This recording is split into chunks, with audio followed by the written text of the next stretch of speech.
All right. Hello, everybody, and welcome to the show. Today is Sunday, January 9th, 2022. Welcome. You are now watching Permission to Exist, and I am your host, Permission to Exist, also known as PTE. Happy New Year, by the way. I know we haven't spoken to each other on this channel since last year, so Happy New Year to you all. We're starting this year off on this particular channel with a very, very important topic that's actually been on my mind for quite a few, well, it's been on my mind pretty much my whole life, but truly, definitely at least since the channel started and before. But this particular topic, this particular show has been on my mind for a few weeks now. So this is something that I've been meaning to cover with you guys. I just needed to assemble it and pull it all together. And I think I have enough to make my point. So tonight's topic, Sick and Dangerous Men Masterclass. What is the point of tonight's show? The point of tonight's show is to put in one place all the characteristics and qualities of sick and dangerous men that we can identify anyway. And for me to bring you as many current and relevant examples as possible so you can frame it in the context of today versus like reading a textbook or something. The issue is violence against women has increased, probably to an all-time high last year, and doesn't seem to be slowing down. It doesn't seem to be stopping. The men who consider themselves leaders of men, in particular here on YouTube and in other social media spaces, aren't saying anything. And as a matter of fact, they often agree with the perpetrator. They often can see his point of view. They often understand why he did what he did, no matter how heinous it is. They rationalize it, they justify it, they make excuses for it. So, what I'm trying to say is there's no counterbalance, basically. There's nothing balancing against all these voices. And possibly the most shocking aspect of all of this is that some of this is monetized through YouTube, through Google AdSense. It's monetized, meaning they make money off of it. But more than that, it doesn't get taken down. While other content does that is far less harmful to general society, far less harmful to general society, their content gets taken down But content like some of the content I'm going to show you stays up and it remains up.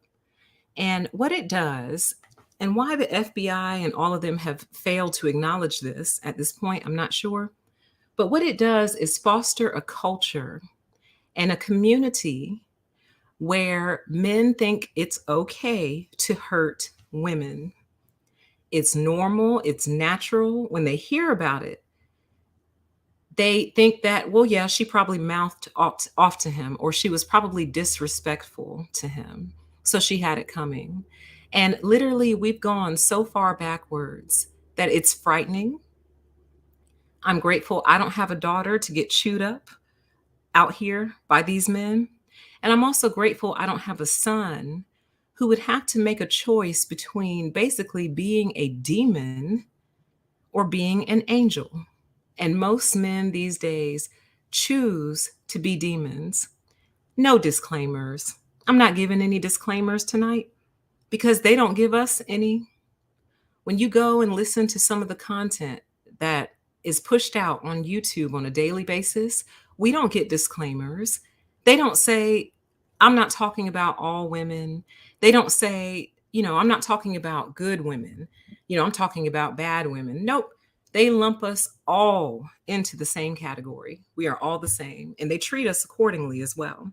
So because you guys don't give us any disclaimers, I'm not giving you any. If the shoe fits, wear it. So why don't we jump right in to the masterclass? We have so much to cover, and I have so much that I need to share with you.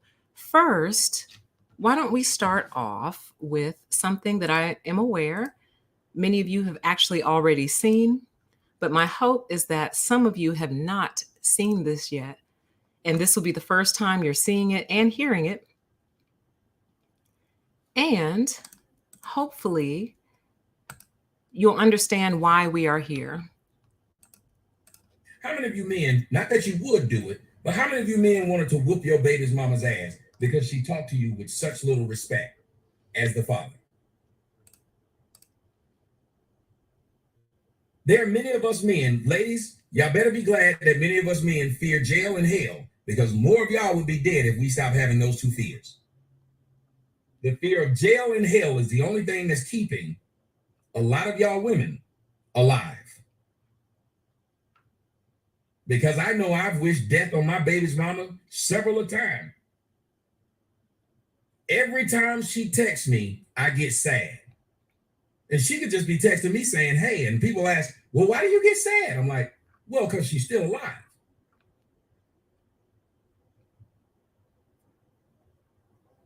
I can tell y'all the exact date when I realized that I stopped believing in God. I prayed for her death probably for 3 years straight, and it never happened. So I realized there's no God, or he don't listen to me either way.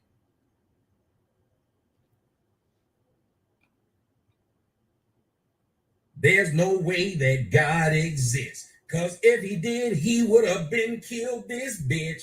I done prayed and prayed on my knees every day.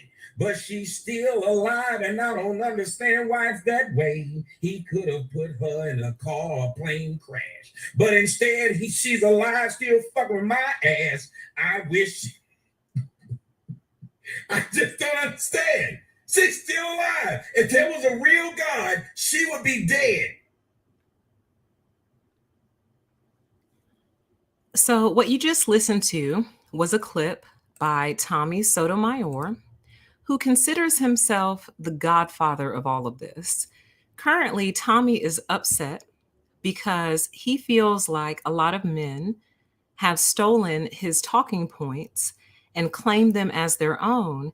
And he basically wants to be known as the godfather of the hatred of Black women. Now, those are not his direct words, but when you listen to him whine and moan about all these people who are getting famous off of his talking points, it becomes very clear that what he's truly upset about is the fact that no one is acknowledging him as the creator of all of this, the one who really truly kickstarted it all, right? So that's his current deal.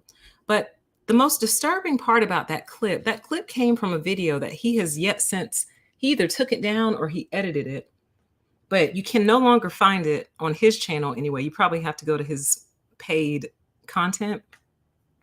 But before he took it down, it was fully monetized on YouTube. It was part of a live stream. It was part of a greater live stream. But that live stream was completely 100% monetized on YouTube and stayed up. It wasn't knocked, it wasn't hit. So this man can literally sit here and tell his viewers and his subscribers and women everywhere that more of us would be dead if men did not fear jail and hell. So that goes to tell you right there that they want to kill you. The only reason that they don't is because many of them are afraid of jail and hell. Okay. And those that are non religious, well, then that means the only thing that they're really afraid of is jail. That's it. Okay. So that's the first thing that I wanted to open up this show with, just the knowledge of number one, how a lot of them truly feel regarding women. And number two, the fact that that video was even allowed to be up for any amount of time, long enough for me to literally go back, record the clip, and then edit it and share it with you guys. Then after I did that, shortly after it came down. So, but it's allowed though. And that's what I want you to see. And that's what I'm trying to get you to understand. So it's going to answer a question that we have coming up here, but it's allowed, it's authorized. It's totally fine with YouTube. And that should really scare not just Black women, that should scare women everywhere. And the reason it should scare women everywhere of all races is that if they are allowed to sit up on a public platform and degrade one group of women, but you think you're okay because they're not talking about you, it's not long before it spreads out to you.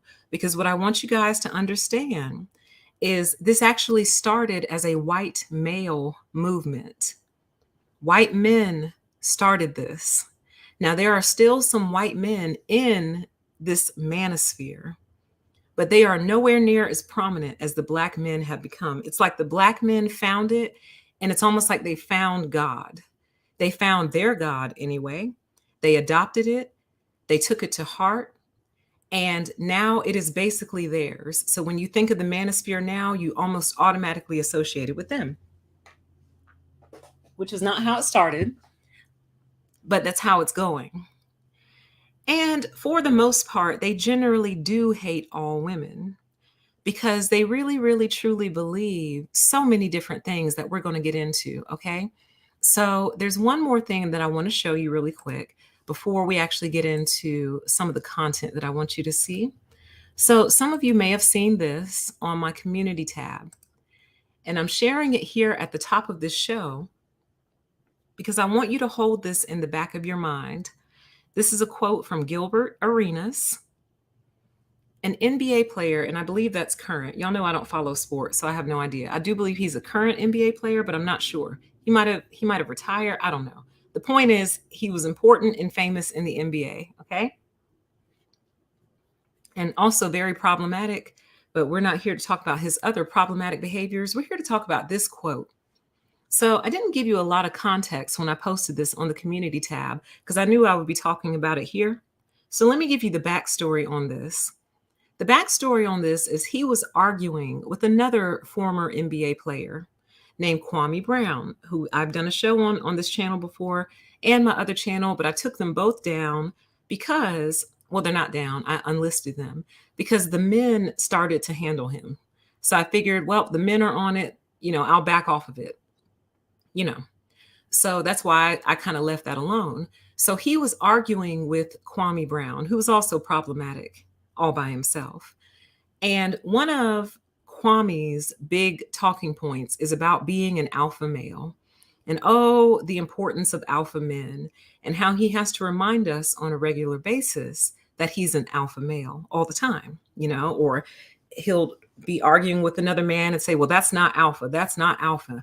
I'm an alpha. I'm an alpha. I'm an alpha, right? So this is Gilbert in the midst of a bigger response, which is on that community tab. You just have to click to the right. This is like in the middle of this massive, poorly written paragraph, which the fact that these men are not ashamed of their reading and writing skills should tell you everything Ladies, you should start eliminating on that alone. If he can't write and he can't read, drop him. That's it. In 2022, we have no sympathy for this anymore. You're an adult, you're wealthy, you're rich, you have access to not only English teachers and speakers, but like you could access people who speak other languages. You could pay someone to teach you to speak another language, literally, and they would. But it's just not important to them. So if a man doesn't even bother to express himself in a way that makes him look intelligent on paper, ladies, drop him. I'm telling you, drop him. Drop him. I know y'all want to be forgiving of that. And you want to say, oh, the school system this, the school system that. I know you want to give all these excuses. These are grown men who are going to be leading your children. And if daddy can't read, the kids can't read. If daddy can't write, the kids can't write. So if he doesn't have enough self-respect to have mastered grammar and spelling and the language that he speaks by now, drop him. I'm telling you, this is one of the most priceless pieces of advice you will ever get from me. If you are not sure about a guy, you have to find a way to see some of his writing, be that on social media. And some people will say, oh, it's social media PTE. No one cares. Everyone cares. Everyone. And if you don't have enough self-respect to have mastered grammar, spelling, and writing, you don't need to deal with this man, ladies. I'm telling you, his brain is not right. I'm telling you, his brain is not right because he can't think correct thoughts. Why? Because he doesn't even know what the correct words are. So how do you think correct thoughts if you don't know correct words? Yeah, and a sign of a lack of deep attention. Doesn't pay attention to detail, doesn't care how he's perceived. So no shame is what I'm basically telling you. So if you see that a man has no shame and that he'll let himself look like a third grader or a fourth grader on paper in front of everybody and he doesn't care, that's not a man you need to deal with. That's a character issue. 2022 and beyond, we're finished with that. We're finished. If he can't read, write, or spell, that's it. He doesn't get to talk to you anymore. Do you understand? So anyway, I know some of you probably saw this and thought, I wonder why PTE made that grammatical error in her post. I didn't make that error. I wanted it to be verbatim. This is verbatim from his post. Alpha male isn't a victim. They create victims. Alpha male isn't a victim. They create victims. Okay. So first of all, it's an. We're just going to go ahead and start there. An alpha male isn't a victim. They create victims. So now let's talk about what he actually said. Because someone asked, and it was actually a very good question. I didn't even consider this. They were saying, the question was, is he speaking for or against alpha males? And when I read it back, I was like, oh, I see where they got that from. Because if he was a good man would be is basically saying here that a so-called alpha male creates victims, meaning he's not a good person. But that's not how he meant this, y'all. When you read it in the context of the whole response, what he was basically saying to Kwame was, an alpha male like you claim to be is not a victim like you are. Alpha males create victims. So in his mind, keep in mind who this is. This is a very important figure in basketball. Whether or not you like him, whether or not you watch basketball, just understand that this is who the young men are looking up to. These types of men, because to them, this is the highest level of success. You're an NBA all-star. It doesn't get much higher than that in the minds of some of these young men. So when an NBA all-star says something like, alpha male isn't a victim, they create victims. You need a comma there too, but it's fine. I'm not even going to get on commas and stuff. We can't even get an. But he's basically telling them that in order to be an alpha male, your life needs to consist of a series of victims. That's what alpha men do. That's what he's telling. He did not post this. He posted it in a paragraph that was written on Facebook directed at Kwame Brown. So Gilbert did not make this post. I made this little graphic. I just want to be clear. He didn't he did not create this and post this on social media. I pulled this sentence out of a paragraph and made this graphic with that sentence. I want to be clear, but it doesn't matter because he still meant it. He meant exactly what he said. And the reason that this was so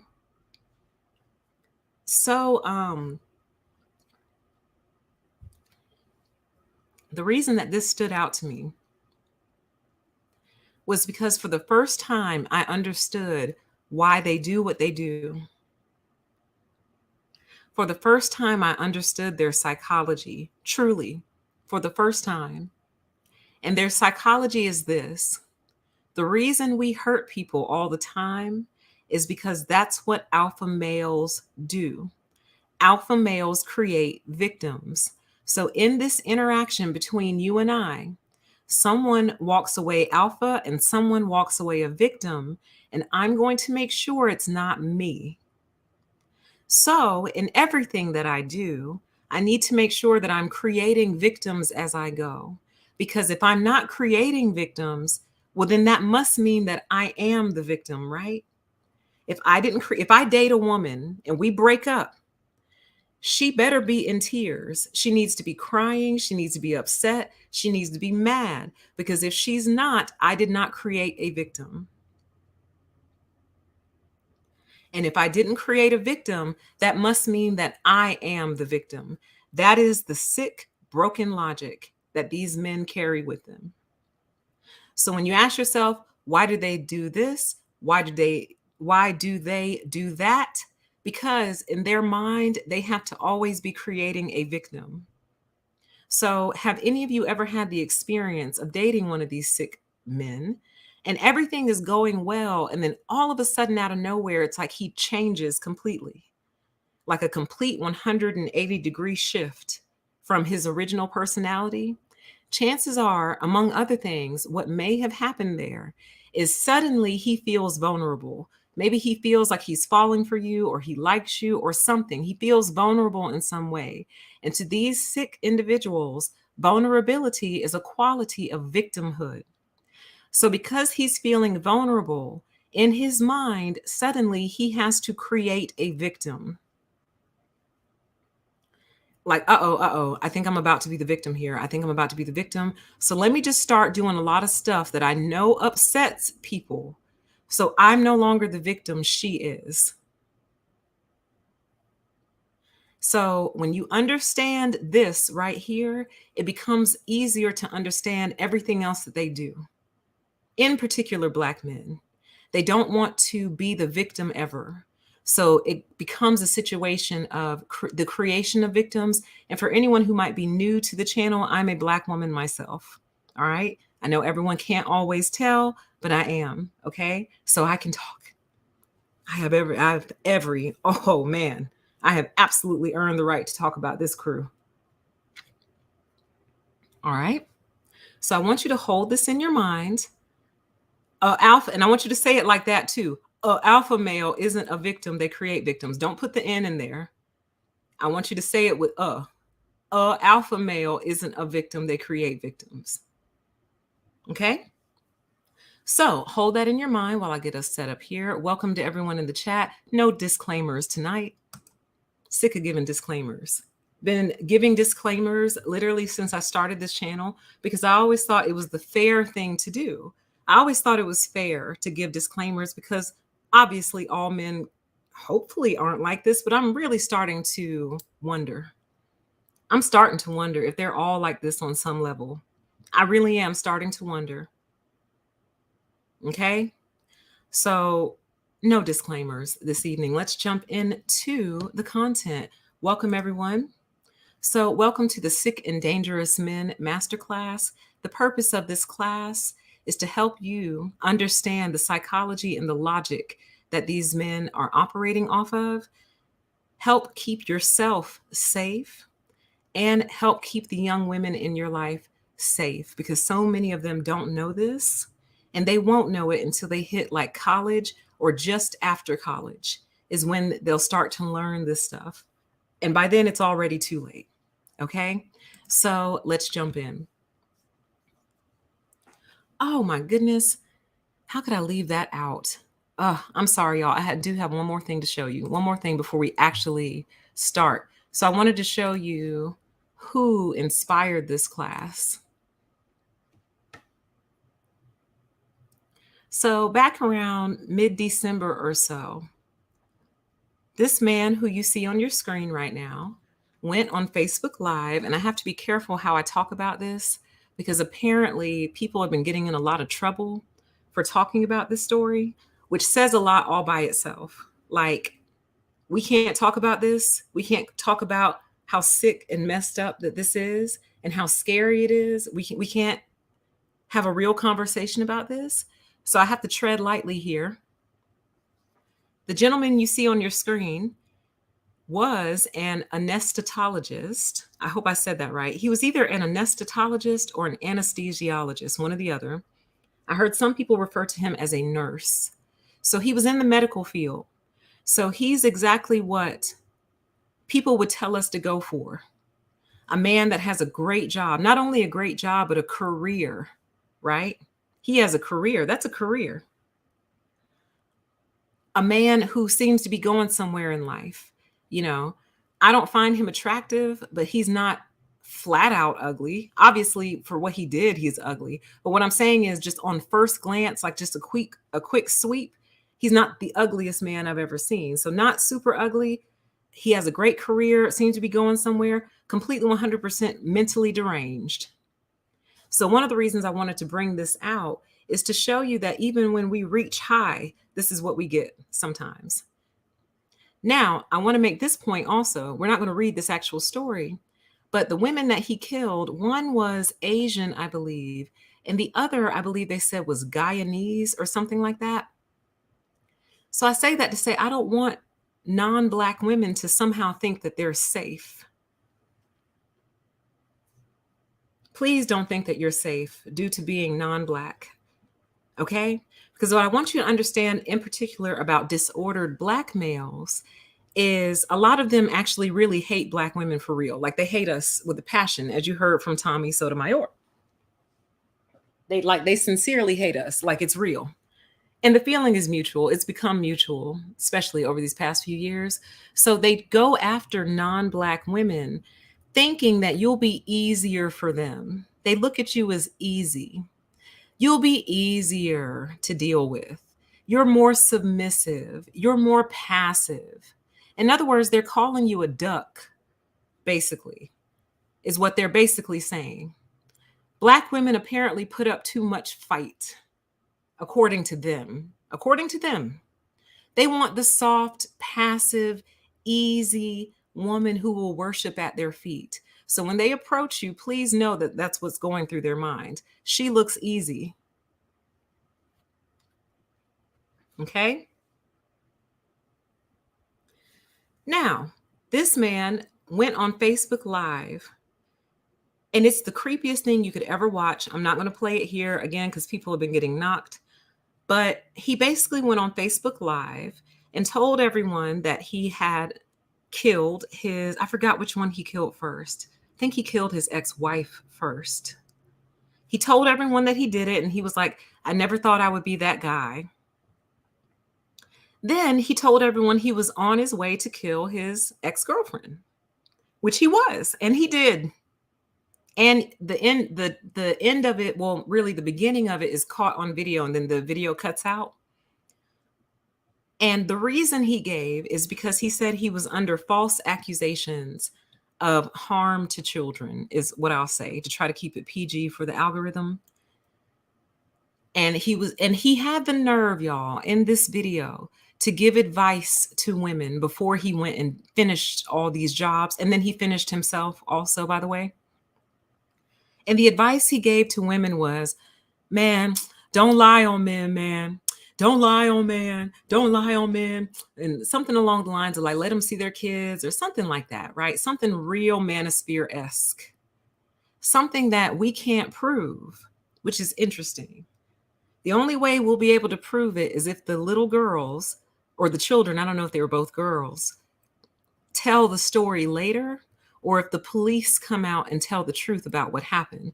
But apparently he was under some accusations of harming those kids in an inappropriate way. And his solution to all of that, instead of fighting the accusations, instead of taking these women to court for libel and slander and everything else that could fall under the law, his solution was to kill both of them. Now I'm starting to remember. His ex-wife had the kids. The ex-girlfriend was pregnant with his child.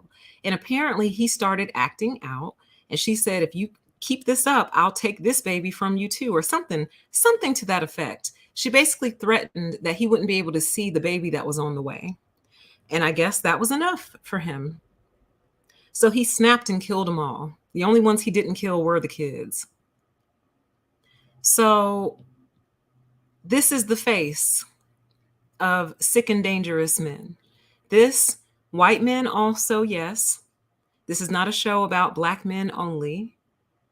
But you have to understand, being a Black woman, seeing stuff like this, hearing that we're being killed every 5.5 to 6 hours at the hands of Black men, hearing videos like Tommy Sotomayor saying, if I could, the only thing stopping me is jail and hell. But if not, a lot more of you women would be dead. And I've wished death on my baby's mom. And, I stopped believing in God because every time I woke up and she was still alive, well, that told me that God couldn't possibly exist. So when you keep hearing it like that and you keep getting beat over the head with it day in and day out, you start to focus on your own a little bit. But I do want you to understand that this is white males as well. It's white men too, which is why we are going to get into a more general discussion here. So now we are starting. Welcome. I mean, we've been started, but I wanted to set you up with that context so you understand why I'm doing this. Okay? Now, who are these men? These men are men of all ages, all races, all ethnicities. And I would estimate the majority of them are American, but I do know that they have a European presence as well. These men honestly would fit right in with the Taliban. So remember last year when the Taliban was like, okay, fine, women are finally allowed to agree to marriage. Whereas before, women weren't allowed to say whether or not they wanted to get married. It's like, hey, I want to marry you. Okay, well, come on. Well, the Taliban finally agreed to let women have a say-so in whether or not they marry a guy. I mean, like, bravo, Taliban. Like, wow, you're coming far. When they took back over Afghanistan, they made some promise to somebody that they were going to let women get education. They're like, guys, we've changed. We're going to let women decide whether or not they want to get married. We're going to let women get an education. Can't you see how we changed? So very much so, the Taliban and men like these would fit right in with each other. Philosophically, they are the same. They are philosophically the same. They truly are. Okay? They are all ages, but I would estimate that this really starts probably in the preteen years. Preteen years, and young men who either spend an exceptional amount of time around other young men, or young men who have access to games and gaming that allows them to connect with other people and talk to them. Okay? It's not the game that causes it necessarily, although there is so many like problematic little things in some of these games. Like I think Grand Theft Auto lets you RAPE women in Grand Theft Auto. Is that still true? Anyway, they connect with each other and they start talking to each other and swapping these little philosophies with each other. Okay. So it can start probably as young as 12 or 13. but literally it goes all the way up to elderly and death. Okay. And it is truly, it is one of the most amazing things to watch, witness, and hear. At the end of this live stream, I'm going to link you guys to a video I just got through watching on another creator's channel, and I'm going to give you the link to that video and that creator so you can watch it yourselves. It is one of the most fascinating things I've ever listened to. This creator, someone called into her show, and he basically explained to her what he thought Black men's problem was, and he's a Black man himself. And y'all, done for, finished. Like, I don't know how else to describe where we are. We're finished. It's over. Okay. Because he basically said, why, among other things, he said, why should I have to fight for my children when I didn't have to fight for the sex? And that's not the word he used. He used the P word. Just so vulgar, also. But, and pay attention to that too, ladies. When you're talking to a man should adjust his speech for you because that is polite. You don't speak to a lady any old kind of way. You don't say to her, well, why should I fight for the kids when I didn't have to fight for the PUSSY? I didn't have to fight for that. So why should I have to fight for the kids? And they believe it, y'all, and they mean it. They mean it. They mean it. So it's the most sincere confession I think I've ever heard. And kudos to that interviewer. And I'll tell you who it is in a second. But if I tell you now, y'all will go run and go look for it. So I'm going to hold you to the end and then I'll give it to you. But kudos to that interviewer who just sat back and let him hang himself. Because that's exactly what she did. But anyway, they are lost without a cause. The way I almost think of them is they are soldiers with no war. So they're just a bunch of soldiers walking around in full gear, but they don't have a war to fight. So they created one, and they created a war against women, you guys, women. Let's see, Grand Theft Auto, you can grab women out of their cars by their hair, sling them to the ground, and take their car. I've seen that with my own eyes, very traumatizing. See, stuff like that. That's kind of where it starts, you know? But I will say this, I feel like so many young men start off the sweetest things you could ever meet. Just so sweet. And it's almost like the cult gets them. The cult grabs a hold of them. And see, I don't know if I'd be able to tolerate that out of my son. If I saw elements of this cult coming out of my son, nope. You're not going to be a demon. And another scary part about it is it does not seem to be influenced by the environment. So in other words, they can grow up in what we would call a healthy household, mother, father, finances are all right. You know what I mean? No one's hungry and there's no poverty to be found, really. They put you in a decent school or a good school. What I'm trying to say is the environment does not seem to impact this. Okay? They're lost without a cause. They're soldiers with no war. And they have strong, it's weird because societally they are liberal, but politically they're right wing. So what I mean by that is they're liberal in that they have no problem fathering multiple children outside of a marriage and walking away from those kids. No problem doing that.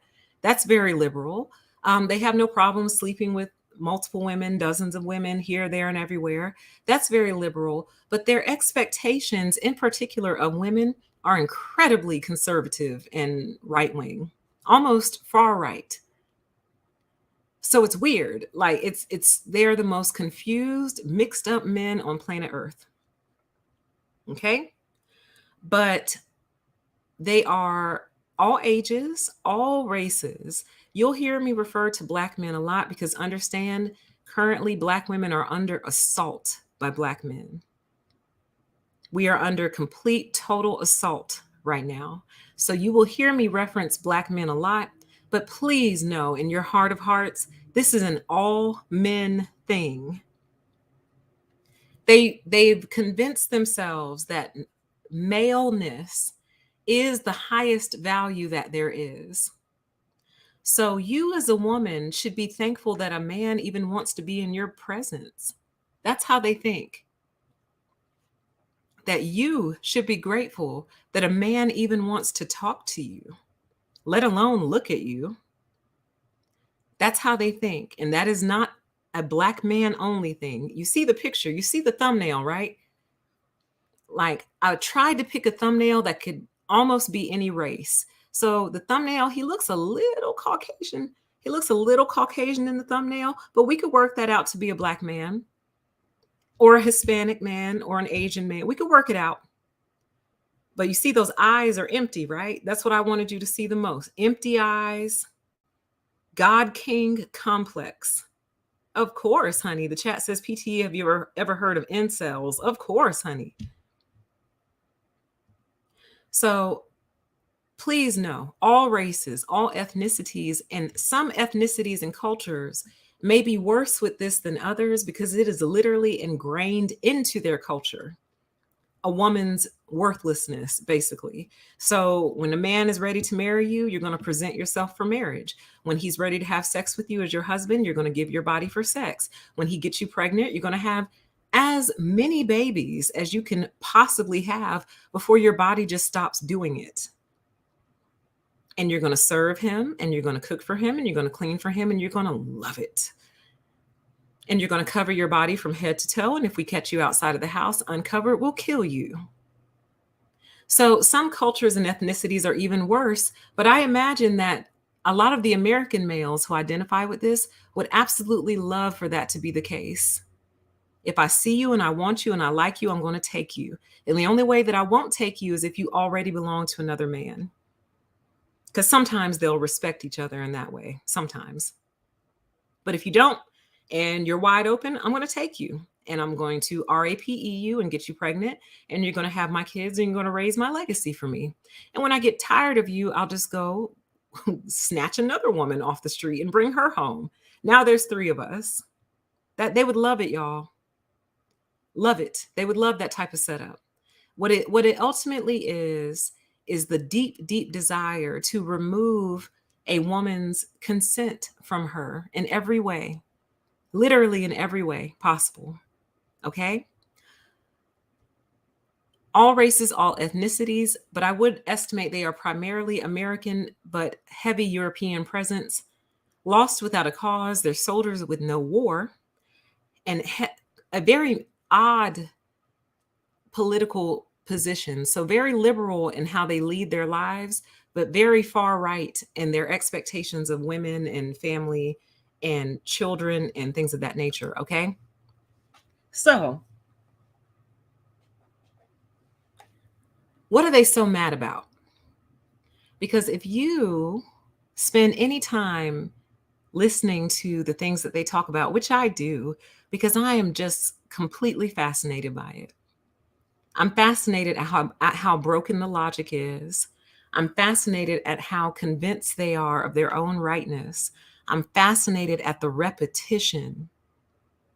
I need you all to understand that they have literally been talking about the same things and using the same talking points for a minimum of 20 years. Minimum. I first started hearing these talking points around 2001 is when I first started hearing it. And at the time, I thought my boyfriend was just a one-off. Like I thought something was wrong with him. You know what I mean? I didn't think that this was a culture that was growing behind the scenes that somehow had gotten a hold of him. So I'd been hearing this stuff really since 2001. And it's fascinating to me how their talking points don't change. Their quote unquote points that they try to make don't change. I could write out an entire rebuttal using nothing but their talking points because they don't change. And yet, and still, they're okay with that. They love eating the same food over and over and over again. It's made them into absolute hollowed out bots. Like, this group of men is so dangerous for so many different reasons. But one reason is because basically what you have is a group of disordered men who are becoming more disordered by the day, who, if no action is taken soon, you're going to have a bigger problem on your hands than you have right now. Because really, half of them need to be shipped off to war. They really do. They want to kill something. They're aimless. They're mad. They like guns. You know what I'm saying? They need to be shipped off because they're not going to be useful here. Because what they are people who really, truly, number one, are in need of exorcisms, number one. But number two, in need of profound psychological mental health care, the type where they lock you in the building until you get better. That's the type of mental health care they need. They don't need to go sit down with somebody for 30 minutes a week and talk about their issues. They need to actually be locked up in a facility and deprogrammed. And that's the only way they'll be safe in society. Because understand, number one, they're super angry, and I'm going to tell you what they're mad about. But number two, understand that they sit and they dwell on these things all day long, all day in and day out. This is all they think about, you guys. This is their whole life. This is their life. If they ever shut down the Manosphere or any of these Manosphere channels, which I actually do predict is coming, by the way, I don't know when, I don't know if it'll be this year, but I do predict it's coming. It's coming. And I'll tell you what's going to set it off. One of these psychopaths is going to go out here and kill some people. And he is going to try to use the excuse of Tommy Sotomayor made me do it. Kevin Samuels made me do it. Obsidian made me do it. All of the psychopathic leaders, this person will lay what they did at the feet of these leaders.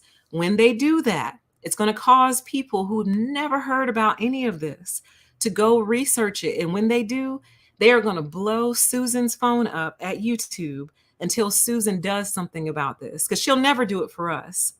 She'll never do it for us. But when these people start blowing her phone up, being like, I cannot believe you've allowed this to go on your platform for so long, they're all going to get shut down. And then it's going to hit Facebook, Twitter, all of them. They're going to get scrubbed. They are. And when they do, these men are going to lose it, because what you basically have is a standing army. You have a standing army of men, some of whom have already threatened to act. You know, Kevin Samuels talking about winter is coming for you women. Is it, Kevin? Because it's been unseasonably warm over here. Threatening us, like openly threatening us on YouTube. So they're going to get shut down. Trust me, that's what's going to happen. Someone's going to go out here and commit a series of murders when they realize that the rest of the world does not think like they do. And the rest of the world doesn't think women deserve to be murdered and killed. And they realize how much trouble they're in. They're going to lay it at the feet of the Manosphere, and they're going to start naming names. And when they do, and the FBI finally gets involved in the way that they should be, all of these channels are not only going to get shut down, I believe legal action can probably, arguably, be taken against some of them for inciting violence against a really discriminated against population of people. But anyway, what are they so upset about? Let's get into that. The thing that upsets them is the philosophy that they've created for themselves. So they have basically designed a mental prison for themselves. They are in their own mental prison, okay? And here is what that prison consists of. And this is not an exhaustive list. Number one, they believe that women are uniquely privileged in this world.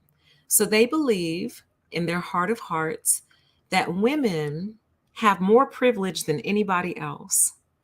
And they believe that the entire world has been designed for women by women, right? They believe that a woman, I've heard many of them say this before. Oh, me as a man, I got to go out here and work and get a job. But you as a woman, you can just go get money for being a woman.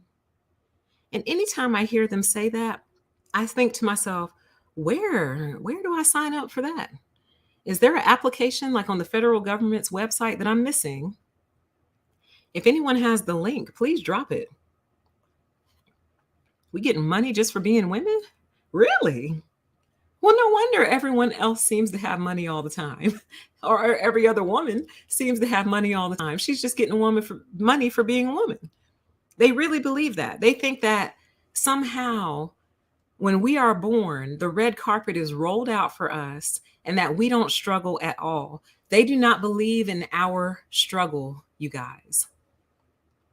They don't believe in our struggle. They don't think that there is such a thing as a woman struggling because in their minds, and this is how sick and depraved they are too.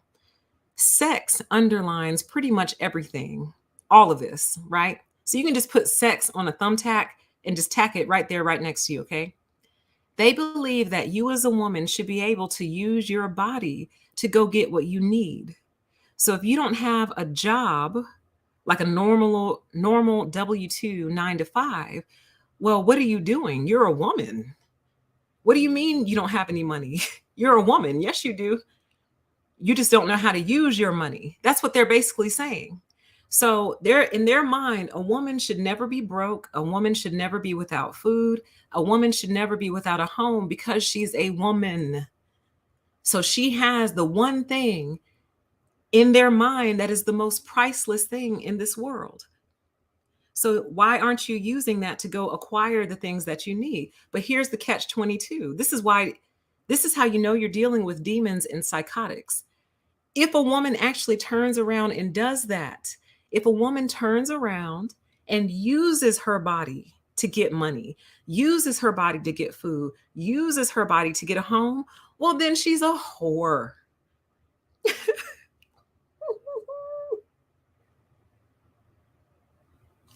So, on the one hand, you should never be broke because you're a woman and you have the one thing that should be able to buy you pretty much anything in this world. And then when you use the one thing that should be able to buy you pretty much anything in this world, well, now you're a whore.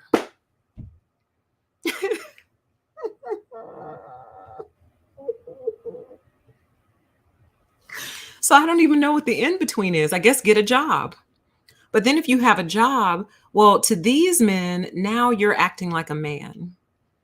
Oh, you want to be independent? You want to make your own money? Oh, what? You don't need no man because you got a job? Oh, what? You think you're better than me because you got a good job and you make more money than me? This is how they think, y'all. I'm trying to tell you the truth. I'm trying to tell you what I know. Okay? So you're pretty much damned if you do, damned if you don't with this group. You're damned if you do, and you are damned if you don't. Okay. So that's the first thing. They believe women are uniquely privileged in this world. We have no struggles. There's no excuse. You are a woman. Why are you broke? That's basically what they're saying. You're a woman. Why are you broke? You're a woman. Why aren't all your bills paid? Because what they're basically saying is, oh, I'd pay all a woman's bills if she'll sleep with me. So, in many ways, they're also telling on themselves when they have these conversations. He's like, look, I'd pay all your bills if you would sleep with me. So how come you're not doing that with someone else? And then when you do, you're a whore. All right. Now, they're also angry because, similar to the first reason I gave, they believe that the federal government takes care of women. Now, what they're thinking of are women who have children who utilize the different government programs to make sure that they and their children don't starve to death. And why would that even be an issue? Well, probably because the man who fathered those children has departed in some meaningful way. Either he left on his own or he was kicked out, one or the other. And in spite of what they'd like to tell you and promote, if a man is kicked out of the home, trust me, he was kicked out for good reason. No woman who loves a man wants to put him out of her house, period. Most women, when they really love a man, that man can barely get to work. Why? Because she's hanging all over him. She wants to touch him. She wants to kiss him. She wants him to stay. Stay. You can't stay today. You can't call off work today. Really? Come on. You can call off work. You can work from home today. Come on, stay home. See, when we like you, we like you. And y'all just can't accept that. Or then again, maybe you do. I think they do accept. They know how we are when we really like them. They know, and they're not getting that. And that's why they're mad. So that's another reason they're so mad. They know that women don't really like them, but we don't like you because you are a disordered, psychotic narcissist. That's why we don't like you. Okay. But they believe the federal government takes care of women. So once again, there's this mindset that if you're a woman, if you're not using your body to get money, well, then you can just go to Big Daddy federal government and they'll take care of you. Y'all, I'm here to tell you all the money that they've been passing out the back half of 2021, I am not eligible for because I don't have kids. So I need you to let go of this notion that just being a woman automatically entitles you to all this money. And if it does, can you please tell me from where? Please direct your girl to some resources. Please let me know where I can just go apply. And on the basis of being a woman, just get the money. Now, I will say this in Atlanta, they are running a pilot program in a Section 8 community where they have selected a group of low income women to give $500 a month to, no strings attached. And I think they're going to do it for a year. And if it works out well, they are going to expand that program out. But I think there's a lot of caveats there also. So you have to live in the Section 8 neighborhood. I think you have to have kids, although I'm not, no, you don't. You know why you don't have to have kids? Because they're allowing trans women in this program too. I'm not going to comment on that. I'm not correctly aligned politically, and I don't want to get myself in trouble. So I'm not going to comment on that part, but that's the only program I've ever heard of. But look at all the stipulations. You're not getting it just because you're a woman. You have to be in this specific neighborhood. You have to be under a certain income bracket, and it's a very small targeted group. So it's not even applicable to everyone. So they need to let go of that notion that just being a woman means you're automatically taken care of by the feds. All this money that's been going to parents, like every time I see on, like I'll scroll the news and I'm like, they'll be like new $1,400 stimulus check set to go out. And I'm like, oh my God, really? Ooh, exciting. Then I open it up and read it. It's for children and families. Nothing for us. There's absolutely nothing for just a single woman. But to men like these, that's what I deserve. I basically deserve to die and starve on the street because to them, I haven't done my duty as a woman, which is allowing myself to be entrapped by one of them. So you see how you're damned if you do, damned if you don't? If you have the kids and then you need a little bit of help, well, you're just a federal government, recipient, and you don't deserve, you're just getting taken care of by big daddy government. But then if you don't have any kids, especially if you're beyond a certain age, if you don't have any kids, well, then what's wrong with you? What's wrong with you? You see? So they would love the fact that women like me get nothing, because I didn't choose one of them for life and I didn't have one of their babies. So I deserve to like kind of die on the street. Like that would make them very, very happy. They like to see us suffer, you guys. That's another trait with this group. They enjoy seeing women suffer. They like it.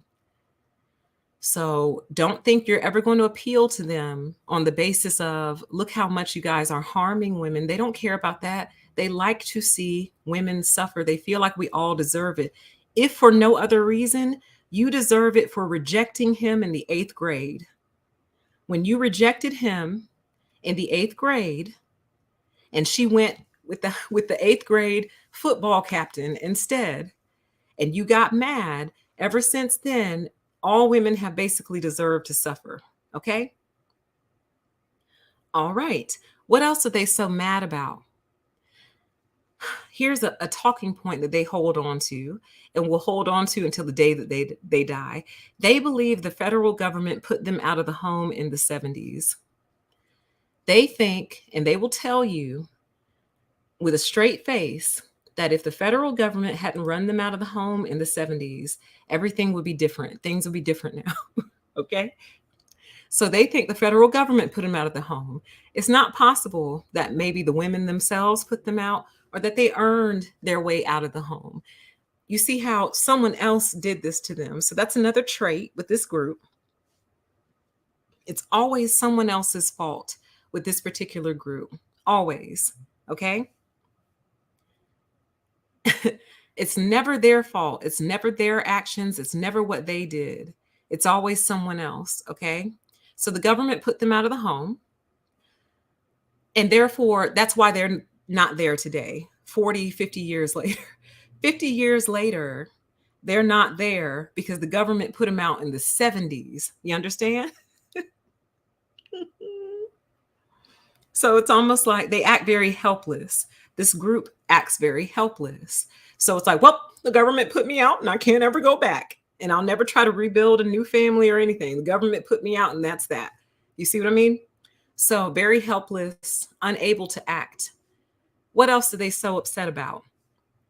They believe that women choose bad men instead of good men like them. And therefore, those women deserve everything that they got or get. She should have chosen me, is their attitude and their mindset. She should have chosen me. I'm a nice guy. I'm a good man. But no, she wanted to go choose what they call either a Chad, which is a white male version of a bad guy, or a Tyrone, which is a black male version of a bad guy. She chose to run off with Chad or Tyrone or Chad and Tyrone because she's a whore and she probably slept with both of them.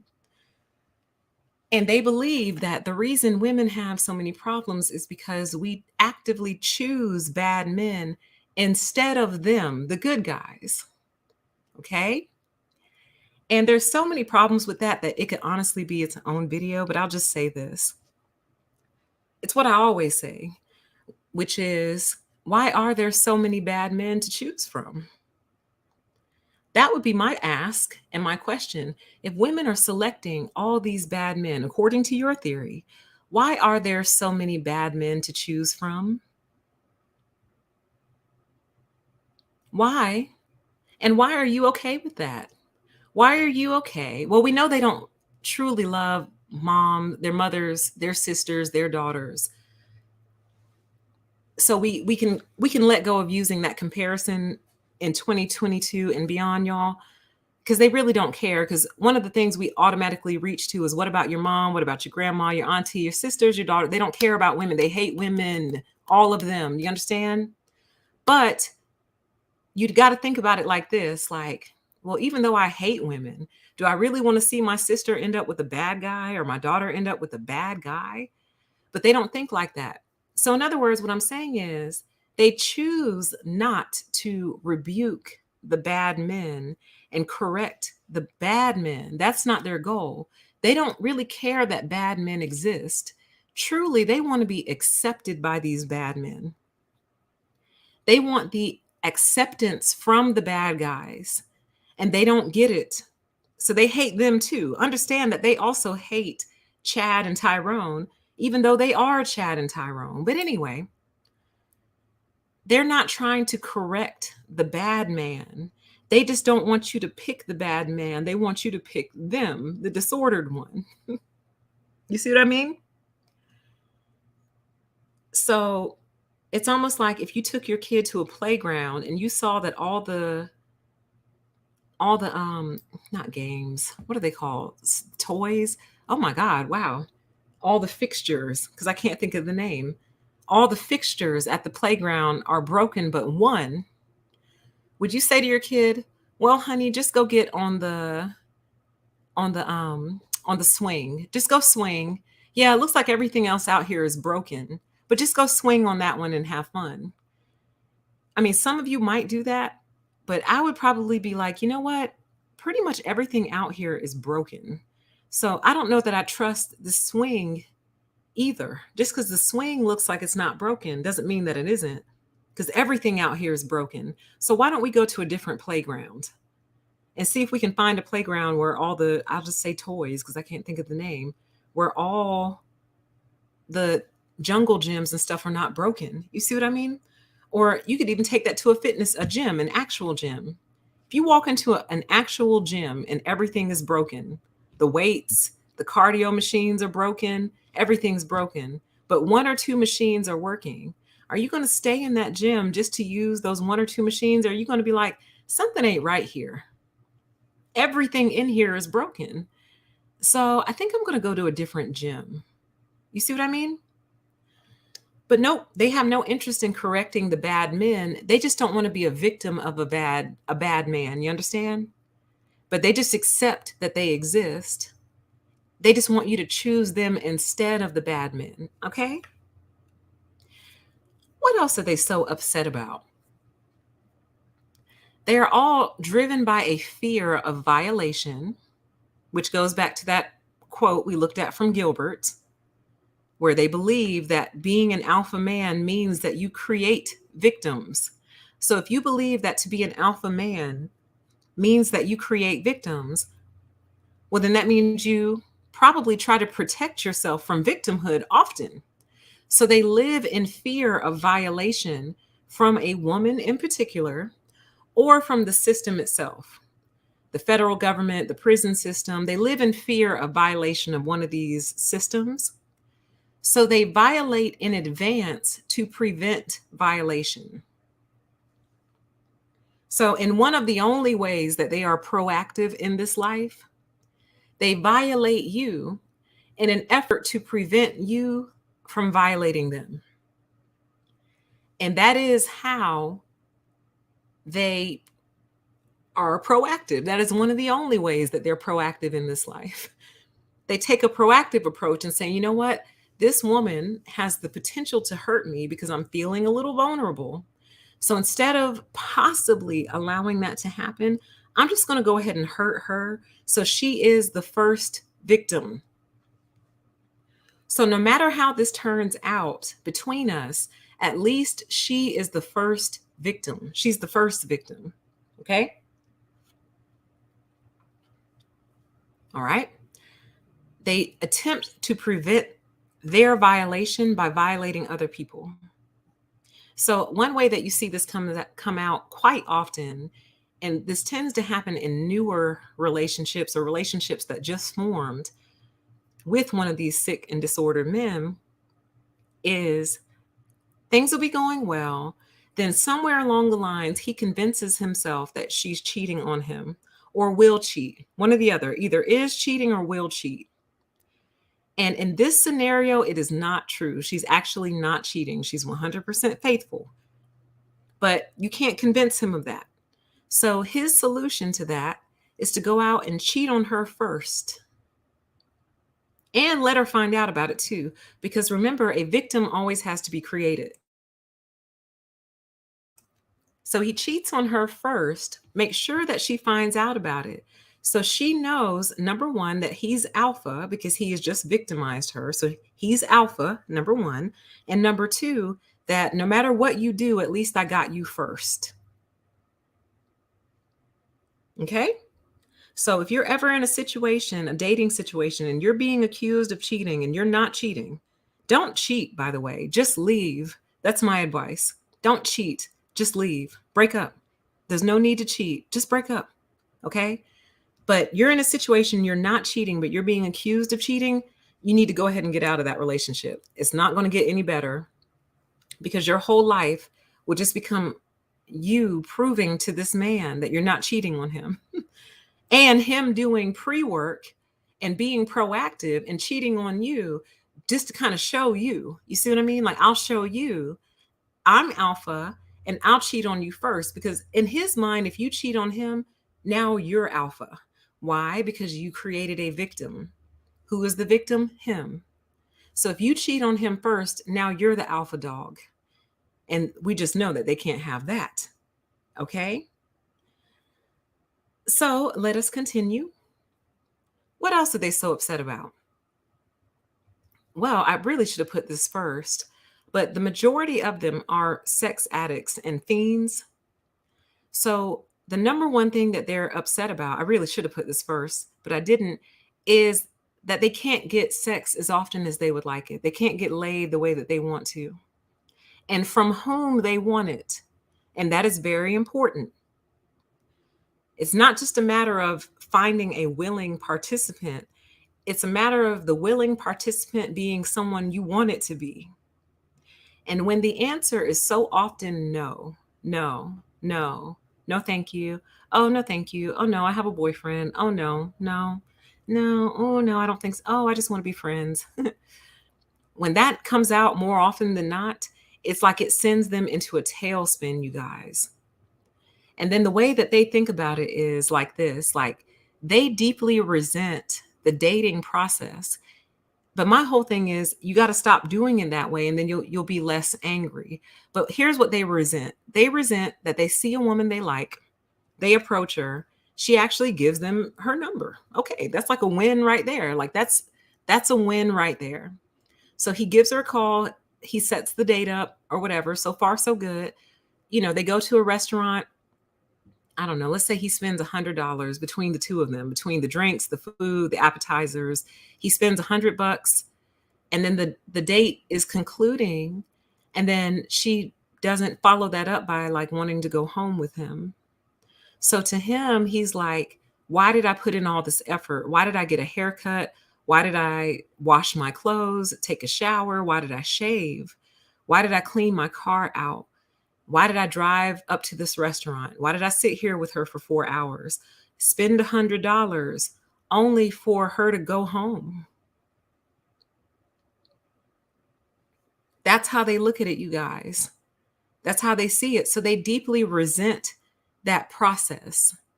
And I could see how that could get very, very expensive very fast. My only cure to that would be, why don't you only ask out and date women who you really truly like and who you've spent some time vetting yourself?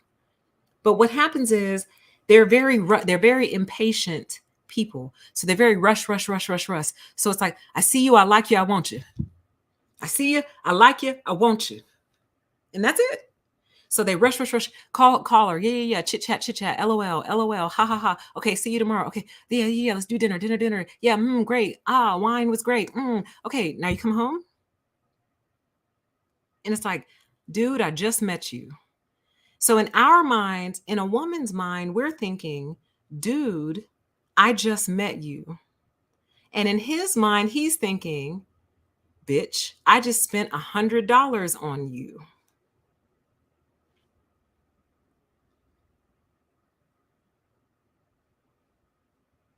And that's how they think.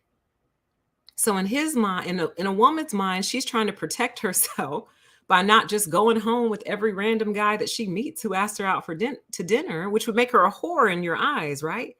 And that's the crazy part. If she actually agreed to it, then she would become a whore in your eyes. If she did the dinner concluded, and then she did go back home with you and sleep with you, now she's a hoe.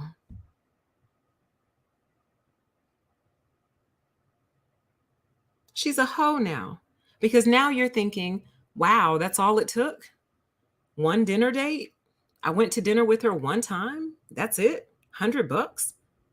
Really 50 because her meal was 50, mine was 50, so $50 and she slept with me? I wonder how many other guys she slept with for $50. So do you see how you're damned if you do and you're damned if you don't? That's why so many women worldwide are just leaving you guys alone. We're not gay. We are not lesbians. We have simply thrown our hands up because it's like you cannot win.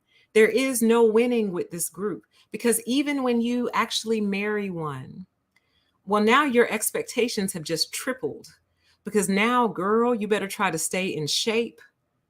You better cook every single day, breakfast, lunch, and dinner. You better be a fully available sexual partner all hours of the day and night. You had better be quiet, really, and kind of shut up and really probably say like 100 words.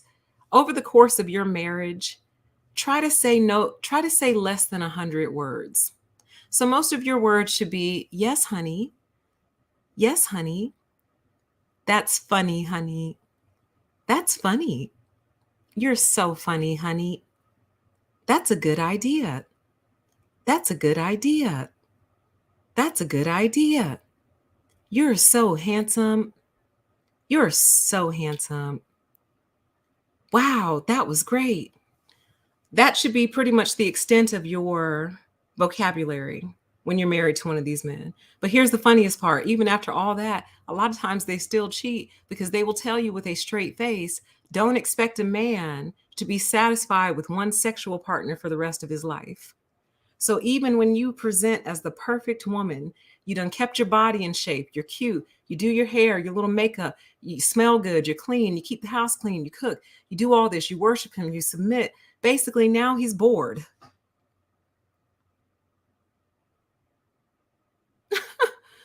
Who would want to have your baby, man? Who would want to have your children? Who would want to perpetuate this? Who would want to perpetuate this? Ladies, it's up to us. It really is. It's up to us to bring this to a screeching halt. A screeching halt. Okay? Who would want to perpetuate this in society? Okay? So there's sex addicts and fiends. And let's see, that could really go in a different category. It doesn't really fit here, but I'm going to go ahead and say it anyway. They truly only believe in outward character, not inward character. So they are very shallow and vain people. So I guess I put it here because one of the reasons they're upset is because they don't like the way women look these days.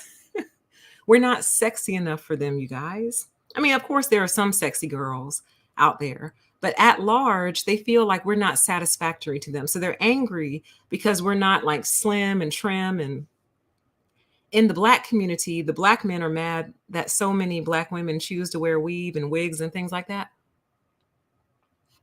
And they're legitimately mad about it. They will devote 8-hour live streams to the topic, okay? And I think it's hilarious that in all this complaining, it has not only not changed, the industry itself has gotten bigger. Now they have wigs glued to the insides of baseball caps, honey. Now she doesn't even have to install it, honey. All she has to do is put her hair up under that baseball cap. The wig is already glued onto the hat. And she just runs up to the grocery store. I think it's hilarious. Y'all went on an all out campaign against hair. And you not only lost, but you made the beast bigger than it was when you first started.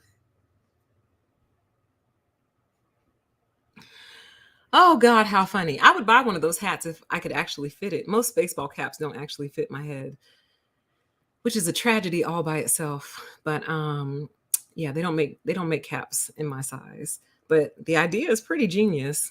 Hey, you don't want to look scrubby when you run up to the grocery store? Just flick the hat on and go. They're already mad about the weave anyway. So if they're mad about the weave that's installed in your head, you might as well attach it to a baseball cap and slap it on there. Why not? They're going to be mad either way. They're going to be mad either way. Okay? It is crazy. It says it's crazy how obsessed people are with Black women's hair. It's absolutely insane. It's insane. Like, literally, no matter what we do, someone's going to have a problem with it, even when we straighten it. So when we relax it and straighten it and make it look more European, people complain because, well, you're not white. Your hair is not straight. So why are you trying to straighten it out, look like a white girl? If we pull it back into a ponytail, well, what, you don't want to look feminine? If we shave it all off, well, what, are you trying to look like a man? Like, it just goes on and on and on. People are totally triggered by it. So trigger them, ladies. Trigger them continuously. Trigger them. Okay? All right. So that kind of concludes what they're so upset about. Oh, we're just getting started, guys. We got way more to go. Way more to go. Welcome.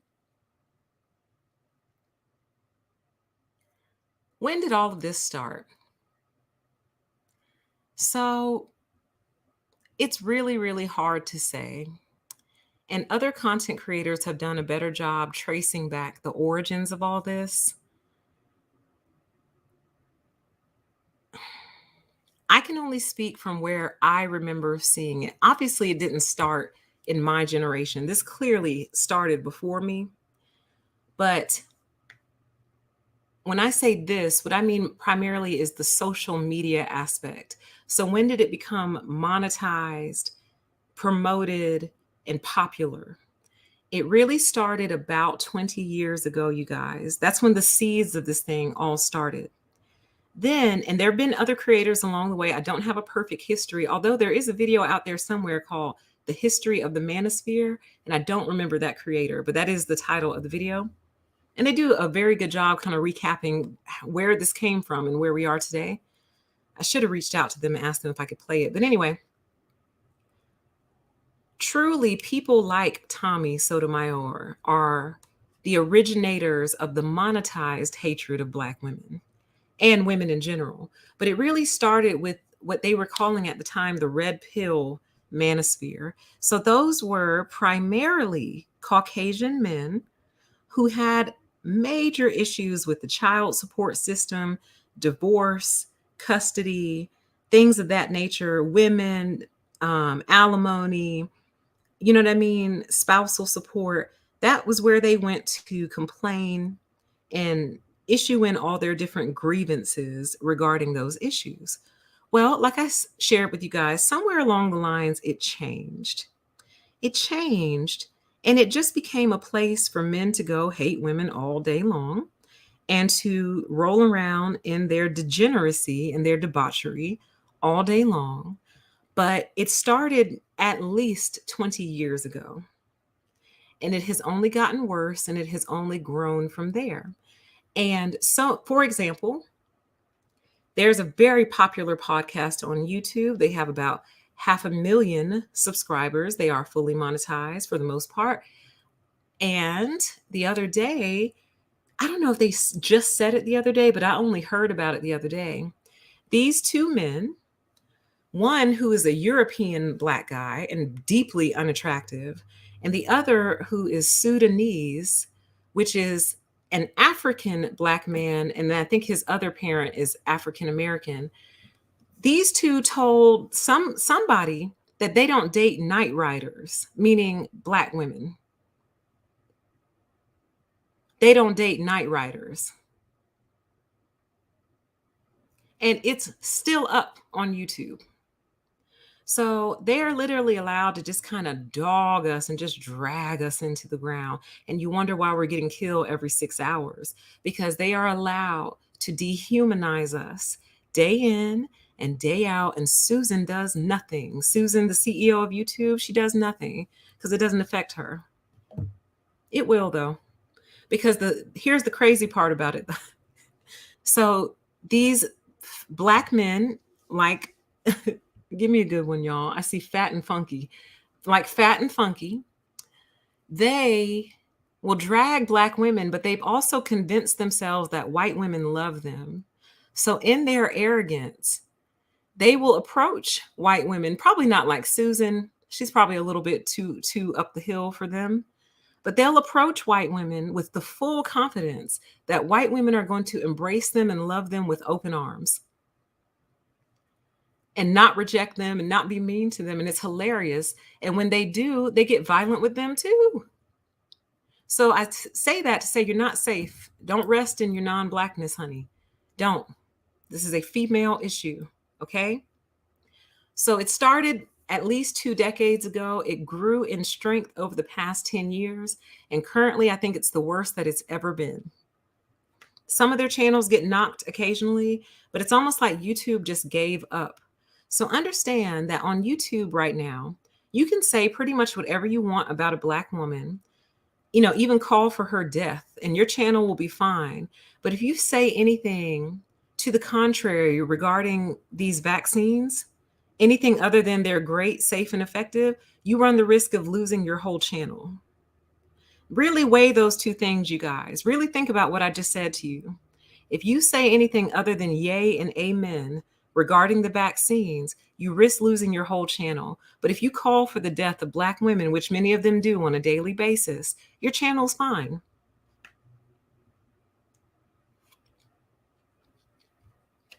All right. And somebody said we need to tell Project Veritas so they can investigate that. because apparently they've been looking into all these different channels that have gotten knocked over the past year or two and comparing it to channels that get to stay up on the platform and saying, how is this fair, YouTube? So this group of people can discriminate against, harass, degrade, dehumanize this one group of women all day, and they're fine. They're totally protected. But if someone has questions about a medical product, they risk losing their whole channel. So we might need to report that to Project Veritas and let them look into it, okay? That was somebody's suggestion, so I might have to look into that. All right? So let's continue. Where are they getting all of this from? All right? Many different places. I really believe, though, y'all, a lot of this is born of their own psychopathy. And it has a lot to do with the fact, like, and this might be a conversation more for my other channel, but something happened. And I don't know what that something was, but something literally programmed these guys. So the word mass formation psychosis has been talked about quite a bit over these past few days and weeks. This group has undergone mass formation psychosis. These sick and dangerous men that I'm talking about, and I'm lumping them all together, no disclaimers. The group that I'm talking about has undergone mass formation psychosis. So, and how that happened, when that happened, I don't know. But they are literally programmed and ready to go. And they act out every single day. Just none of them have been smart enough to take the angle of, hey, I think I was programmed to be this way, which they were. But the reason I'm not giving them an excuse is because they actively choose it. It's a choice. They choose it. They choose to be this way. But where are they getting it from? Primarily from the internet, especially YouTube, which allows the long form content, the video content, but also podcasts and things like that, Facebook and things like that. However, where else are they getting this from? They're also getting this from the barbershop, the basketball courts, the locker rooms. Anytime they get together and just start hanging out with each other, they start talking about women. They probably are going to start off talking about sports. And then that conversation will devolve into a conversation about women every single time, where they will rehash the same talking points over and over again that they've already covered for 10 different years, 10 straight years, same talking points. Okay? Barbershop, basketball courts, locker rooms, things of that nature. Like I mentioned earlier, I do suspect that some of them are getting it from the gaming world. Porn does not help at all. Never helped. And I think they actually predicted that this would happen. They predicted that if porn continues to have the presence that it does, this was years ago, that it's really basically going to hollow them out. It's going to make them shells of their former selves. Just bots. Like, it completely eroded the brain. And didn't Billie Eilish come out and say that porn like ruined her brain? I didn't actually read that article because I wasn't interested. Sorry, I wasn't. But I did see the headline. So maybe I should read it to see why she thinks that it did that to her brain. Well, not thinks it, she's saying it did. So why does she say that, you know? But here's where else they are getting this from, you guys. This group is motivated by their deepest fears. And they have many of them. But do you know what their number one deepest fear is? I'm very curious to see if any of you can guess what their actual deepest fear is. I'll give it just a few seconds. Welcome to everyone in the chat. It's so great to have you for this conversation. Very important. And this will not be the last time we have a conversation like this. I don't see it just yet, but I do know there's a little bit of a delay on the chat. You know what? I think you guys got it. And Kimberly, I think you got it first. So what I wrote on my paper was dying alone, and Kimberly wrote being alone. Absolutely. But you're all correct. Being alone, abandonment, rejection. Uh-oh. Hold on, the chat jumped. Let me go back. Rejection. Yep, being alone, abandonment. Where else? Exposure, rejection. Dying alone. I don't know if we said it at the same time or if you wrote it before I did, but you're absolutely correct, Jamila. Their biggest fear is dying alone, you guys. Not dying.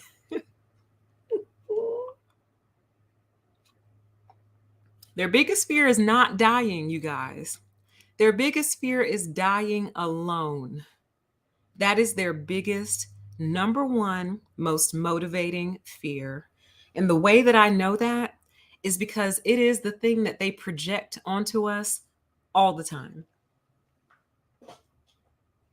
It's their go-to insult. When they find out you don't want anything to do with them, they say, well, you're going to die alone.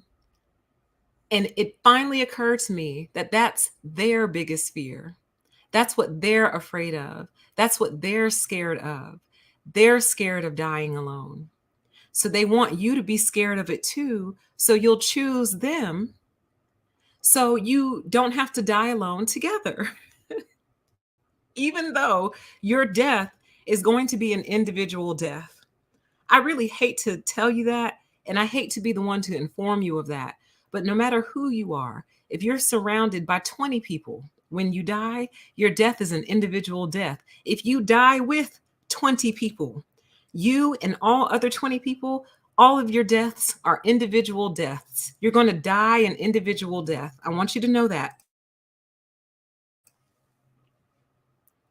As you are crossing over, they are not going to be there with you. They're in the room where your body is now. But you are going to cross alone. You're going to die an individual death. But here's the other ironic part about that. Like, they act like everybody dies on a bed. So everyone dies either alone on their bed or on a bed surrounded by friends and family. Honey, you could die in a car. You could die in a plane. You could die in a workplace accident. You could be a victim of violence, random violence. You could die at the dinner table eating lunch by yourself. You know what I'm saying? Like, you cannot control that. But their biggest fear is dying alone. And then their second biggest fear is having no legacy. So I'm giving you deep psychology right now. I'm telling you what matters most to them right now. Number one, they're scared to die alone. And number two, they are afraid to die without a legacy, meaning children. So you would think that the men who hate to take care of their kids, the way that they do, the way they abandon, the way that they buck up against child support and, you know what I mean, things of that nature, you would think that men who hated taking care of kids would prevent making them, right? No, they're not going to prevent making these kids. And the reason is because aside from dying alone, their second biggest fear is dying without a legacy, because they have to believe that some piece of them lives on, because they think they're that important. Yeah. Oh, absolutely. The chat says, so they have no issues making baby mamas, no issues whatsoever, because at least a little piece of their legacy is out there. It almost makes them go, whew, thank God. Thank God. A little piece of me is out there. Thank God. I won't die. Because to them, that's part of dying. If you die with no kids, then you're really dead to them. To them, you're really dead. But think about this, you guys. Do you know who your great, great, great, great grandparents are? Some of you might. And if you do, you're actually really blessed and fortunate to have that kind of family tree. But most of us can barely go past great grandparent. So what does that mean? That means their legacy has already died. And I hate to say it to you like that, but I'm speaking about myself also. Whoever my great, great, great, great grandpa was, well, I don't know him.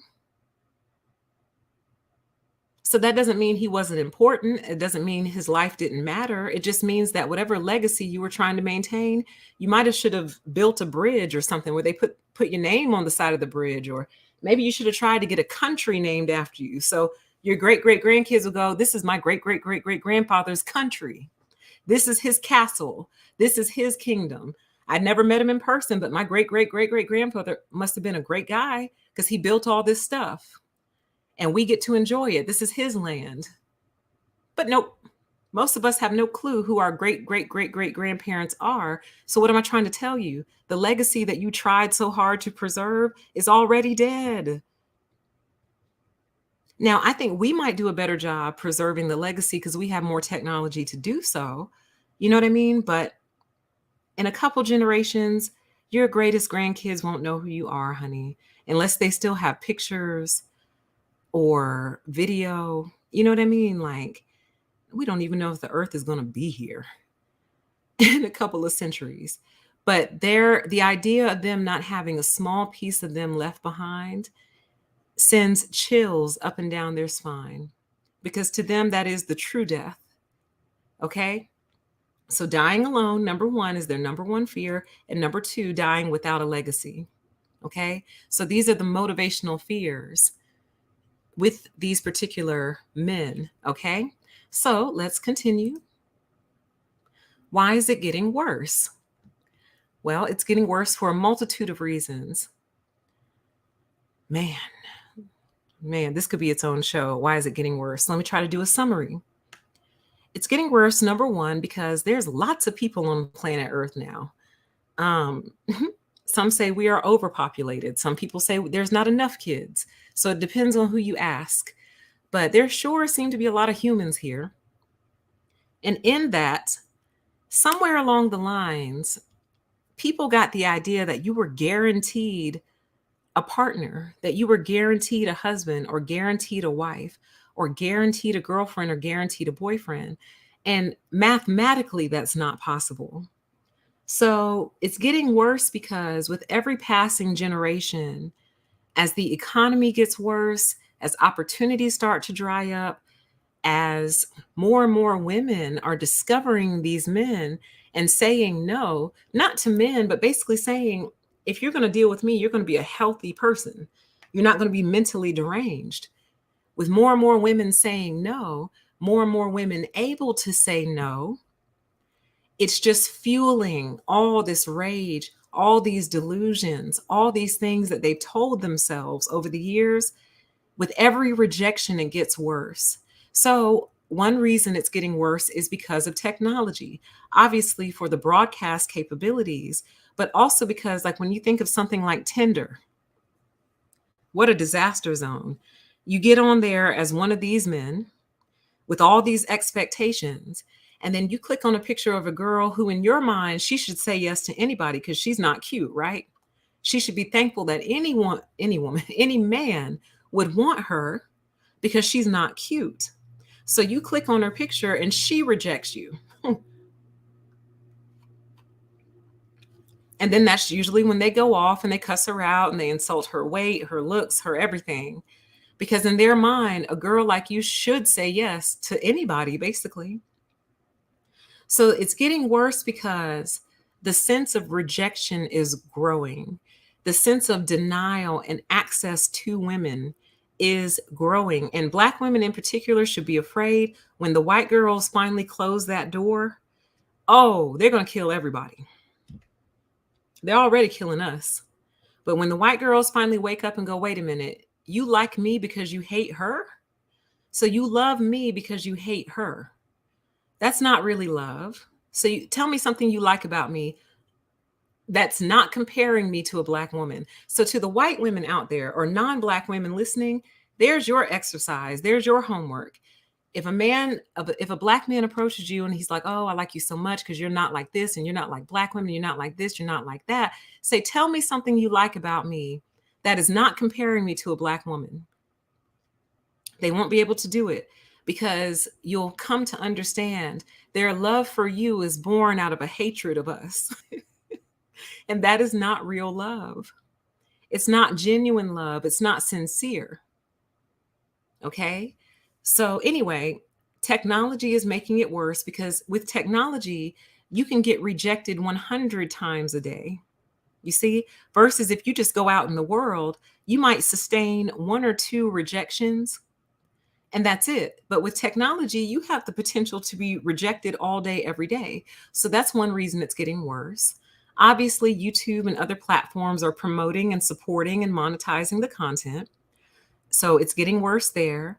You have entities like Kevin Samuels growing in size, which is just the most.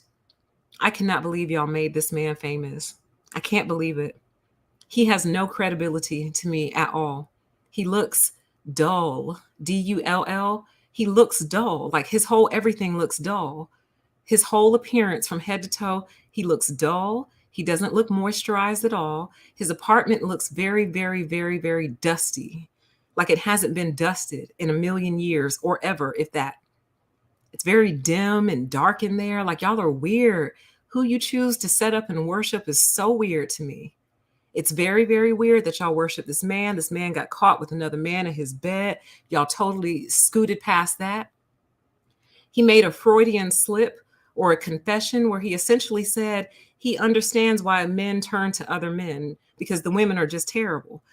I'm paraphrasing. But that's basically what he said. He said, I understand the urge, fellas. I do. But you made him your hero. Right. He's past 50 with 2 divorces under the belt, giving relationship advice. And whether or not he's even interested in women is questionable, highly questionable. And yet, all these straight men have turned to him as the godfather. Okay? This is why it's getting worse because they're getting desperate, you guys. Desperate because here's what's happened. Women are waking up all over the world. This is why they want so badly to revoke women's rights, in particular, access to abortion. Because no matter where you stand, a child is a permanent tether to a man. And if you are permanently tethered to a sick man, an unwell man, a disordered man, who, yeah, maybe you should have known that before you got pregnant by him, but do understand that if I could give them one compliment, a lot of them are really, really good actors. So there's a compliment. I just gave you a compliment. A lot of you are the most incredible actors on planet Earth, which is probably why so many of them want to be actors. Because they are actors. That's why they want to do it, because they know they would be great at it. So if I could give you one compliment, it's that you are some of the greatest actors on planet Earth. So a lot of these men are great actors. Ladies, you need to know that. But the one thing that they're not good at is maintaining the disguise for a long-term period of time. Speaking of maintaining disguises, let me see. I think I got this pulled up over here. Oh, yes, yes, yes, yes. I pulled him up for this very reason. I'm going to show you a picture here. Do any of you know who this man is?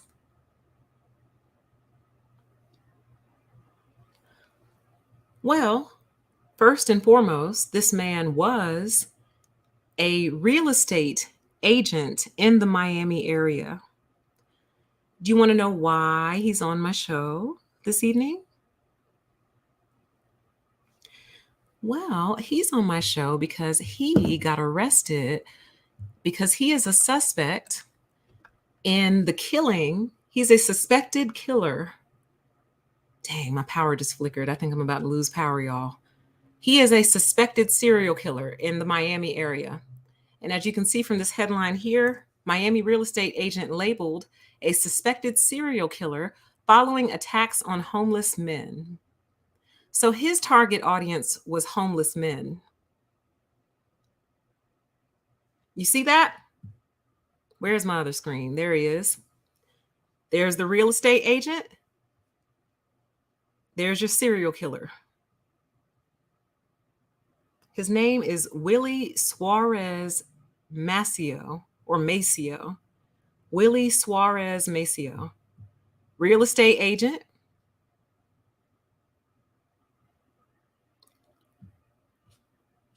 Serial killer. Okay? Now, how scary is that? What do they tell us all the time? Stop going after Chad. Stop going after Tyrone. Okay, I won't go after Chad. I won't go after Tyrone. Let's see. Oh, a real estate agent. Well, that's a promising career. He seems like a good guy. You know, you have to have some character to be hired as a real estate agent, right? And you have to be trusted with keys and homes. And, people have to trust you to show them around by yourself and them showing them houses to buy. And it's a very high trust industry, right? He's not bad looking. Obviously, he's ugly now that we know what he did, but he's not a bad looking guy. He doesn't look like your typical Tyrone. You see what I'm saying? He looks like a relatively clean cut guy. Now, a lot of you are saying he's dead behind the eyes, blank eyes, and cold, right? I need some eye work. I need people to help me see it in the eyes, right? Because I have trouble. There was another group, it was a couple that we looked at, and y'all were like, "Oh yeah, look at the eyes," and I didn't quite see it. So I need some work on them eyes. I need some eye work. All right. Um, Real estate agent, serial killer.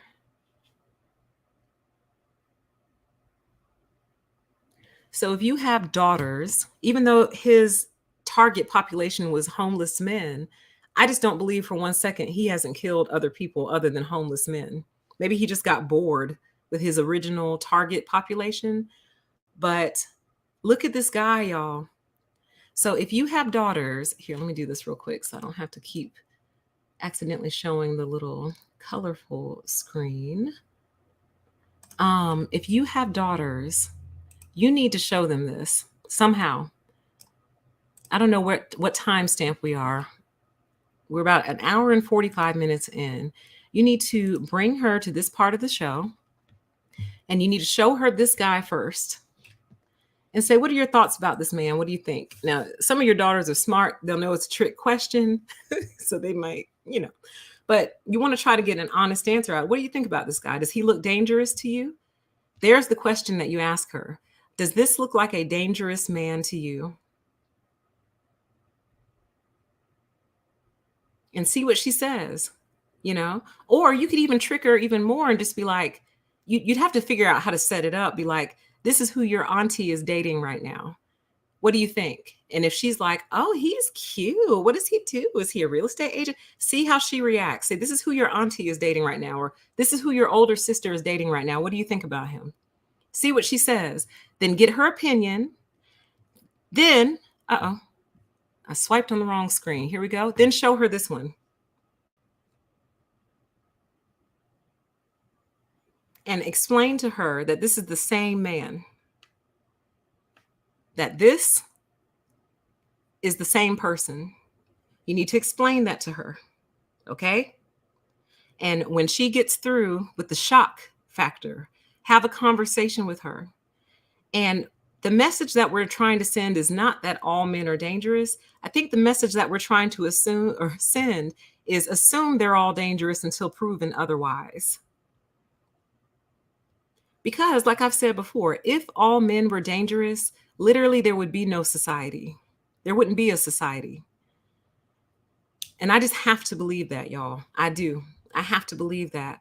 But I think the message that we're trying to send is assume they're all dangerous until proven otherwise, because this could have been your real estate agent. Okay? Yeah, I wouldn't have been able to tell either. Now, I'd have to hear him speak to determine whether or not I would have actually given him the time of day, because he looks like he has one of those real high-pitched voices. Like he probably talks like this. You know what I mean? Like way high up there. Hi, my name is Willie Suarez. Like it seems like it's way high up there. So I would have to really see, but this is the same person. Okay? All right.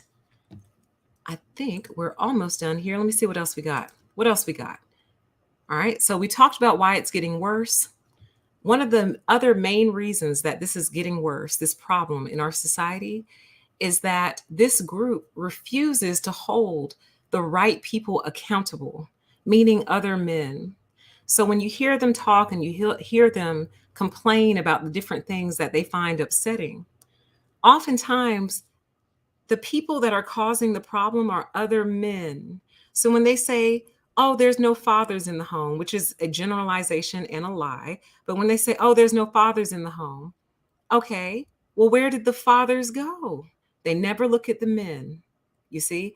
Or if they say, well, my mama brought home all kinds of different boyfriends and they were abusive towards us. Okay, it's bad that your mom did that and brought them into the house, but why are you not mad at him? You're not mad at the man who did that to you? Nope. You know, even up to when they kill each other. Typically, when they kill each other, it somehow routes itself to being the white man's fault. So it's white supremacy. It's the white man that made me kill my fellow black man. But in general, though, in general, taking it out of race, why is it getting worse? Because men refuse to hold each other accountable. It is like the number one rule of the cult: you do not hold another man accountable. You cannot do that. You can do anything else but hold a man accountable. So, like, oftentimes when you hear them talk about their childhoods and their dads, they'll say, well, my dad left, or my dad.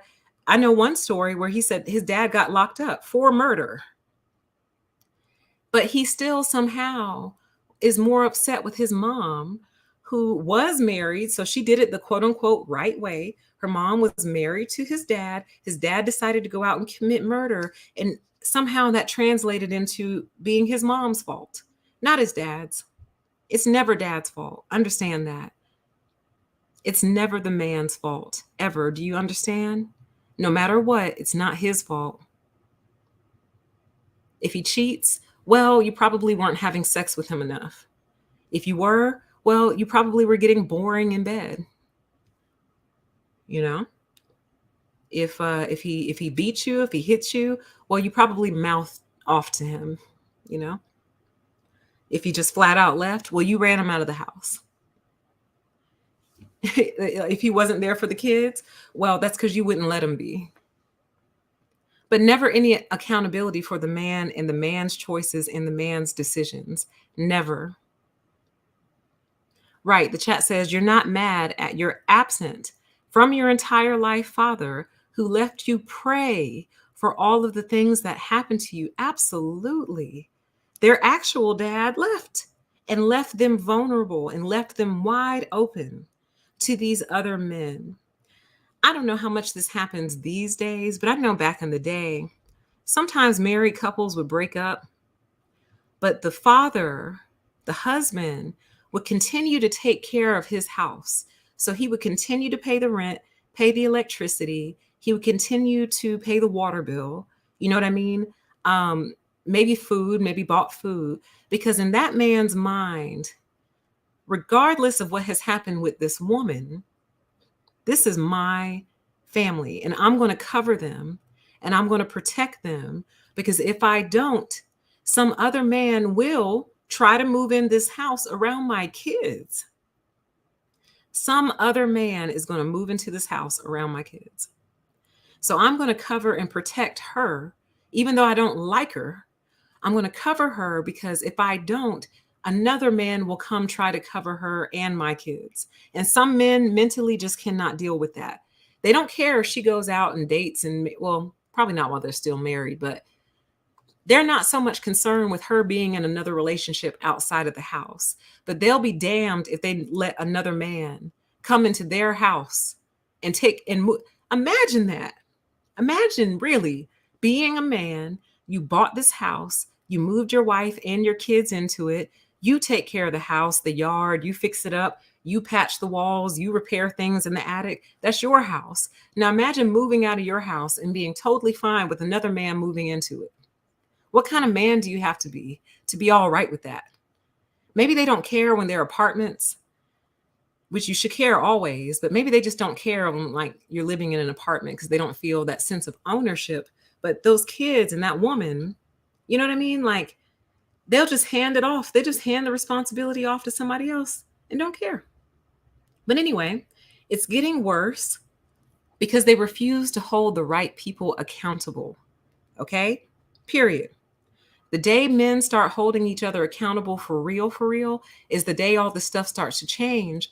But the only thing that will happen is that the ones that are being held accountable will become violent, aggressive, and angry. Period. You're super predictable. We know you only have like 3 modes: off, on, and angry, and that's it. So as soon as someone goes to hold you accountable, you're just going to get mad. We know that already. But it needs to happen. You know what I mean? Like the degeneracy has got to stop because it's only getting worse. You see that, right? So let's move on. Ultimately, how do we keep ourselves safe? And when I say ourselves, I'm really talking to the women. Ladies, how do we keep ourselves safe in all of this? Well, first and foremost, I highly encourage you all to get and stay armed.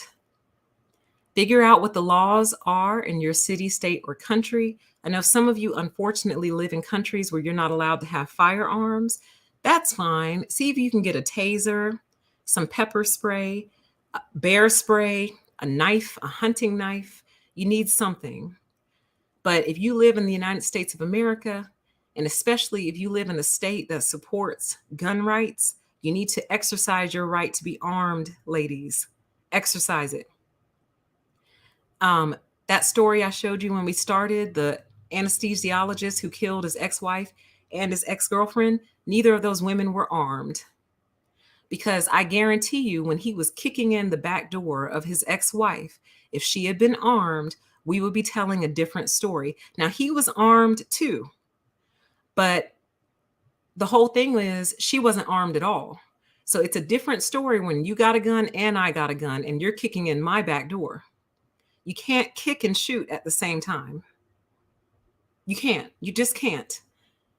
So the question is, am I going to let you get the door all the way open, or am I going to shoot you through the door? That's the question. You know, a jury might prefer me to let you kick the door all the way in before I shoot you. But my thought process is you've already presented yourself as violent, dangerous, and aggressive. So I'm probably going to shoot you through the door and we'll let the legal system work out everything else. But neither one of those women were armed. Okay? Neither one of them. And they knew who they were dealing with. So you need to research and look into the laws in your city, state, and country. Get comfortable with a firearm, practice with it, and don't be afraid of it. And don't be afraid to use it either if you have to. Don't. Okay? That is first and foremost. All right? Next, we've got to come out of denial about these men. Okay? Some of whom might actually include your own sons. Now, you may not know what he's up to day in and day out. And I don't think most parents snoop, and I wouldn't recommend snooping, but you can often catch little tidbits of this stuff in their passive conversation, mainly because it's on their mind all the time. It's on the top of their mind. It's a top of mind obsession. So because it's on their mind all the time, it'll sound something like this. Um, you know, oh, son, when you're married, do you think you'll take your kids to the zoo like we used to take you? Oh, yeah, mom, we'll probably go to the zoo or whatever, as long as my wife is cooking. And it's like, what? Well, I mean, as long as my wife is cooking and things, and yeah, we can do things like go to the zoo. But if she's not cooking, then I mean, what are we going to do? Because we're going to be hungry. And it's like, what does cooking and the zoo have anything to do with each other, son? I'm just saying, women these days don't like to cook, and women these days don't like to be in the house, and women these days don't like to be in the kitchen, and women these days, like, it'll come right out. I'm telling you, it's not hidden. It's literally right up under the surface. And it'll come out in the most random way. Like, oh, thanks for cleaning the kitchen, mom. I sure hope my wife cleans. It's like, oh, are you dating a girl? No, I'm just saying that women today don't want to cook or clean or do anything. So I just hope that my wife cleans. That's how it comes out. That's how it sounds. You cannot ignore that. You got to fish it out, comb it out. As soon as you hear it, that is your opportunity to talk to him and try to get through before it cements. Because once it cements, that's it. He's lost forever. He is lost to you forever also. You will not recognize him. Okay? But it comes out in passing. You want to listen for that to see if you can circumvent it early. If not, you will lose him. Okay? Next, make sure we are educating ourselves, and our daughters and nieces and all of them about the dangers of men. Are there good things that men offer? Sure. Yeah. Yes. When you're in a healthy relationship with a man, is it one of the best things on planet Earth? Absolutely. I don't think there's anything better. When you're in a healthy relationship with a man as a heterosexual woman, men bring a lot of good. You know what I mean? Like, it's hard to accept this about them. It really is. It's hard to accept that so many of them are like this, but it's true. And it's like when we want to live in denial because we know one or two good men, we know a few good men.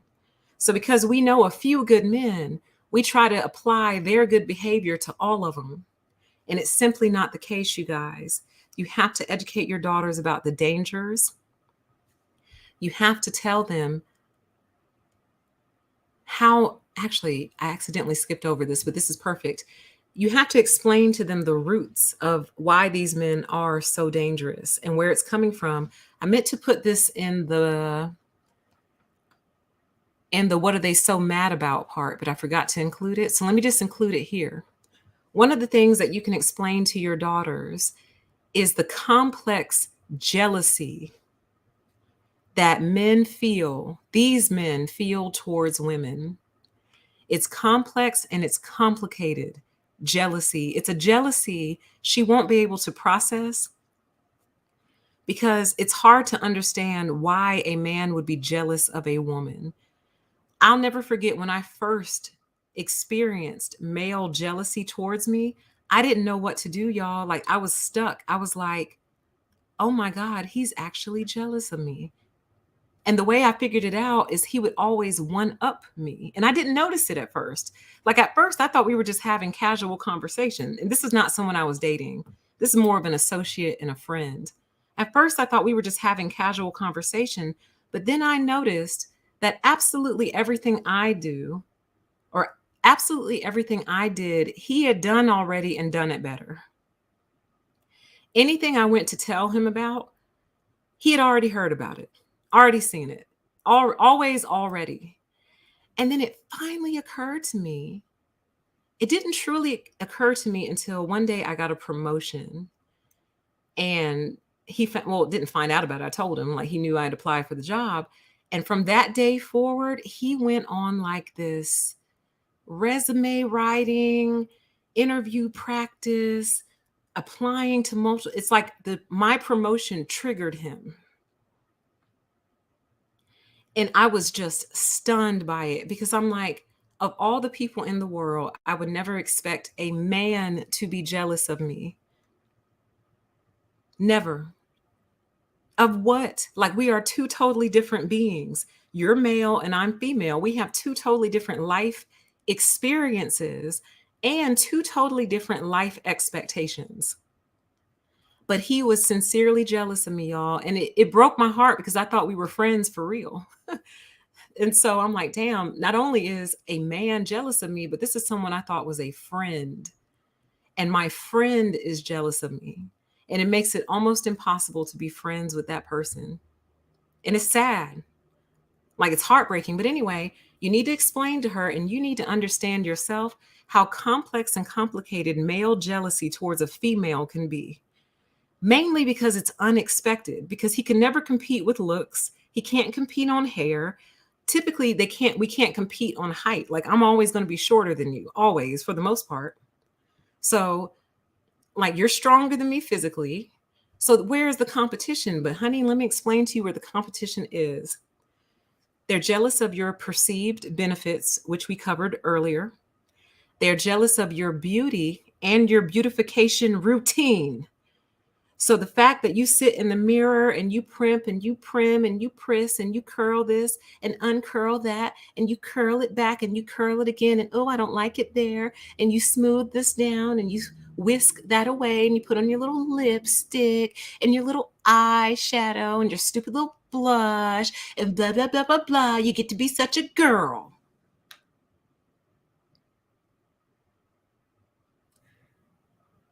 You and your girliness, you're such a freaking girl. Where all he has are some clippers, you know what I'm saying? A trimmer, maybe a brush, It's almost like, man, I want all that stuff. It makes them feel, it's not so much that, Alexis, I'm not going to read it, but it's not so much that, it's that it makes him feel like you're so special. She's so special. She's so special. Everybody fusses all over her. She's so special because she's the girl. And don't get pregnant, honey. Because when you get pregnant, then that really activates that particular feature, because it's like, oh, because she laid on her back and got pregnant, now she gets all these gifts and everyone's fussing all over her and everyone wants to touch on her belly. And oh, she's just so special because she's pregnant. I mean, women all over the world have babies every day. She's not that special. Like, you're not special because you had a baby, but she gets all the attention and the baby shower and all the presents. And what do I get? I just get to stand over here in the corner.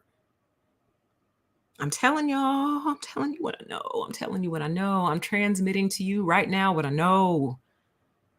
They're mad about the attention. It's really an attention thing. They're mad about the attention you get. They're jealous of the attention that they believe that you get. They're jealous of your desirability.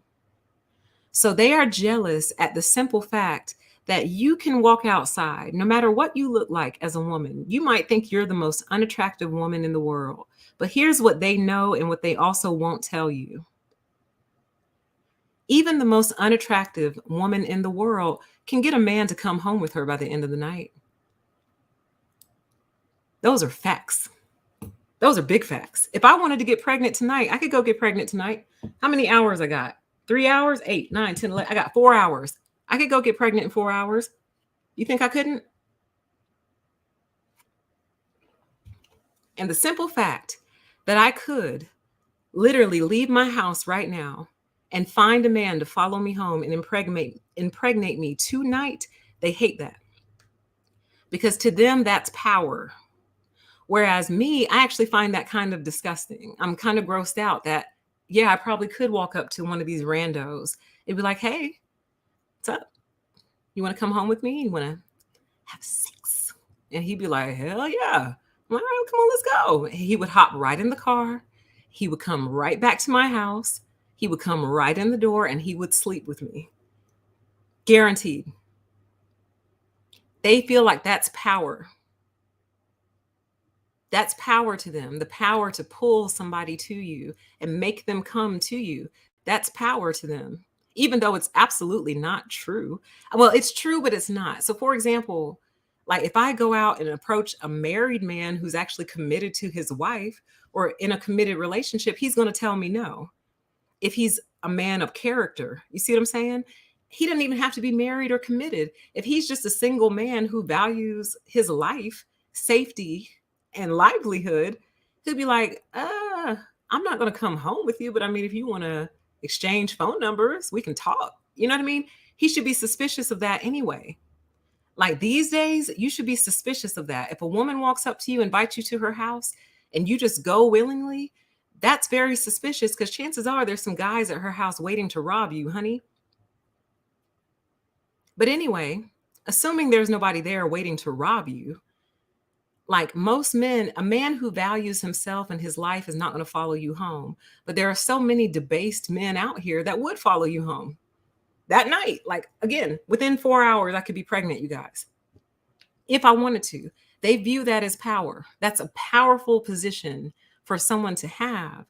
And the fact that they know even an ugly woman holds that kind of power, it makes them incredibly upset because they feel like as men, they always have to prove how desirable that they are. They feel like they have to prove it with their car, their job, how tall they are, where they live. So they do all these things trying to prove their desirability. And the fact that you still tell them no, after they put in all this work to be desirable to you, it makes them go insane. It makes them go insane because primarily they're focusing on the wrong thing. But that's kind of a different show. But they put all their effort and energy into external, materialistic things, and they put no effort, no energy in their character. So they typically end up like the real estate guy. You got a great job, but your character is trash. And then they don't understand why we reject them, because we don't want to be with men of low character. And your low character is showing all over your face. In every action, your low character is coming out. Okay? Finally, and I don't know how much this happens these days, but ladies, stop competing for the attention of demons. How do we keep ourselves safe? For those of you who have not fully divested and turned your back on these demons, stop competing for the attention of demons. Stop trying to make yourself appealing to these demons. Stop trying to make yourself attractive to these demons. When you find out what they don't like, do it. So they'll leave you alone, honey. They list out what they like and don't like all day, every day. So as soon as you find out what they don't like, just do that. So they'll leave you alone, honey. But stop trying to appeal to demons. Stop competing for the attention of demons, and stop trying to make yourself attractive to these demons. They have more than demonstrated who they are, what they're about, what they want. They've also more than demonstrated that they are never going to change. Never. If I had the money, I would hire a historian to quite simply go through all of their old videos to show you how their talking points don't change from year to year. And I would have them make that a compilation of them saying something back in 2008, then saying the same thing in 2018. Their position hasn't changed, nor has their effectiveness. Their effectiveness has actually gone down. So I believe they did all this to try to get control of women. And ultimately, they lost control of women 100%. But they persist still. And I believe part of that persistence is them becoming violent, basically saying, if you all don't start acting right and doing what we've been advocating for 30 years, 20 years now, we're just going to start killing you. And that seems to be what they've done, you guys. That seems to be what they're doing. And when you have entities online basically saying that women are trash, women are worthless, especially after a certain age, as if they don't hit the damn wall themselves, and faster, women are not to be respected, loved, protected, none of those things. Is it any wonder then that somebody who was already right on the edge of psychopathy would go ahead and kill a woman, thinking that his brothers would be proud of him? Oh, Tommy would be proud of me. Kevin would be so proud of me to know what I just did to this trash woman. So Susan, YouTube, Facebook, all of y'all, Twitter, you are housing terrorists, domestic terrorists at that. You are actively contributing to the harm of women and children, in particular, Black women and children. To date, you have done nothing. You have done absolutely nothing to filter these men out. And of course, this comes in the midst of the conversation about free speech. But I believe free speech ends when harm can be traced back to you. When someone's mindset and mentality can be traced back to you, basically telling them this person that you just hurt or killed is nothing. They're not a human being. They're a non-human. They're a non-entity. So you can do whatever you want to them because they're not real. So the fact that you all actively encourage this makes you just as culpable, just as guilty. And I do believe that one day, one of these psychopaths will kill someone whose family will pursue it down to the letter, down to every single person responsible, including you, YouTube, including you. Because truly, this type of content that they put out should be very hard to find. Like, they should have to prop up their own websites that they pay for with their own money. They should be on nobody's Google AdSense program. They should have to have their own IP addresses. Well, not IP addresses, their own domains and all that. It should be incredibly difficult for them to disseminate this information. Because while we can't stop them from talking about it, we can make it harder to access, to where you do start to look like the psychotic weirdo that you actually are, hanging out in the fringes. Okay? So guys, that is pretty much going to conclude at least this round of the show. It's not a series per se, but every time I hear a significant case, something significant, because truly this happens all day, every day. But every time there's something either different about it or unique or something uniquely teachable within it, I will bring it to you. We are going to focus on this more this year because I'm mad. I'm tired of seeing all these women just get so ruthlessly, mercilessly killed. Not by white men that y'all like to have us believe are the problem, right? White supremacy. That's the problem, right? No, no, no, no, no, no, no. They're not getting killed by white men. They're getting killed at the hands of their own men who have demonstrated such a passionate hatred towards them that it gives me no choice but to take up arms against you and to do what the women are supposed to do, which is neutralize the threat. Once you start to threaten our lives, you start to threaten our kids' lives, you got to go. Now I see why the praying mantis tears the head off of the male after he gets her pregnant. I get it. She knows what's up. She knows. She knows if I if I let him live one moment beyond impregnating me, he's going to kill me and the babies. So while I am not advocating for violence, I'm actually not advocating for violence. What I'm advocating for is you protecting yourself, protect your house, protect your children and your pets. Because they like to go after the pets too. Protect your pets as well. Assume they're all dangerous until proven otherwise, honey. Assume that. And we need to start making a bigger fuss against the Tommies, the Kevins, all of that. So I'll be doing a little bit on the back end over here. And when I'm ready to let you guys know about it, I'll let you know because they got to go. It's time for us to show them the door and see them out of here. Because you are not going to sit up here and create a world that is dangerous for me, dangerous for every woman that I know and love, and dangerous for every woman out there in the greater society. You're not. I'm not going to let you. So, with every breath that I have, I will fight you and I will battle you and I will win because you're evil. So, you're destined to fail. You're already failing, which is why you all are in your death throes right now. You're failing. Your whole platform is failing. You've been exposed. You've been debunked. Nobody takes you seriously. You have no credibility whatsoever. Okay? So keep thrashing. Keep thrashing. And with that, let me give you the link to the video I mentioned at the very start of the show. This is from Miss Nyla Says. The channel is Nyla's Vibes. And the video I'm getting ready to link to you is a video called a bandit emptied the trash bags and confirmed this, okay? It's 50 minutes long and 42 seconds. I highly recommend you watch the whole thing. And the reason is this. Uh-oh, I lost control of my, oh, here it is. The reason is this. Here's the link. He gives one of the purest confessions that I've ever heard. He gives one of the cleanest looks inside of their brain that I've ever seen.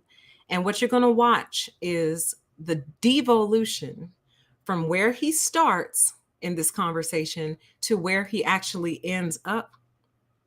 And you will see the full range of the psychopathy on display. Okay? One of the suggestions that he made, well, this is the guy I said earlier. He said, well, she didn't make me fight for the sex, so why should I fight for the kids? That's one of the quotes from that video. Okay. Another quote, he said, why don't women give their children to us for 9 years and then they take them the other 9 years? And he was serious, you guys.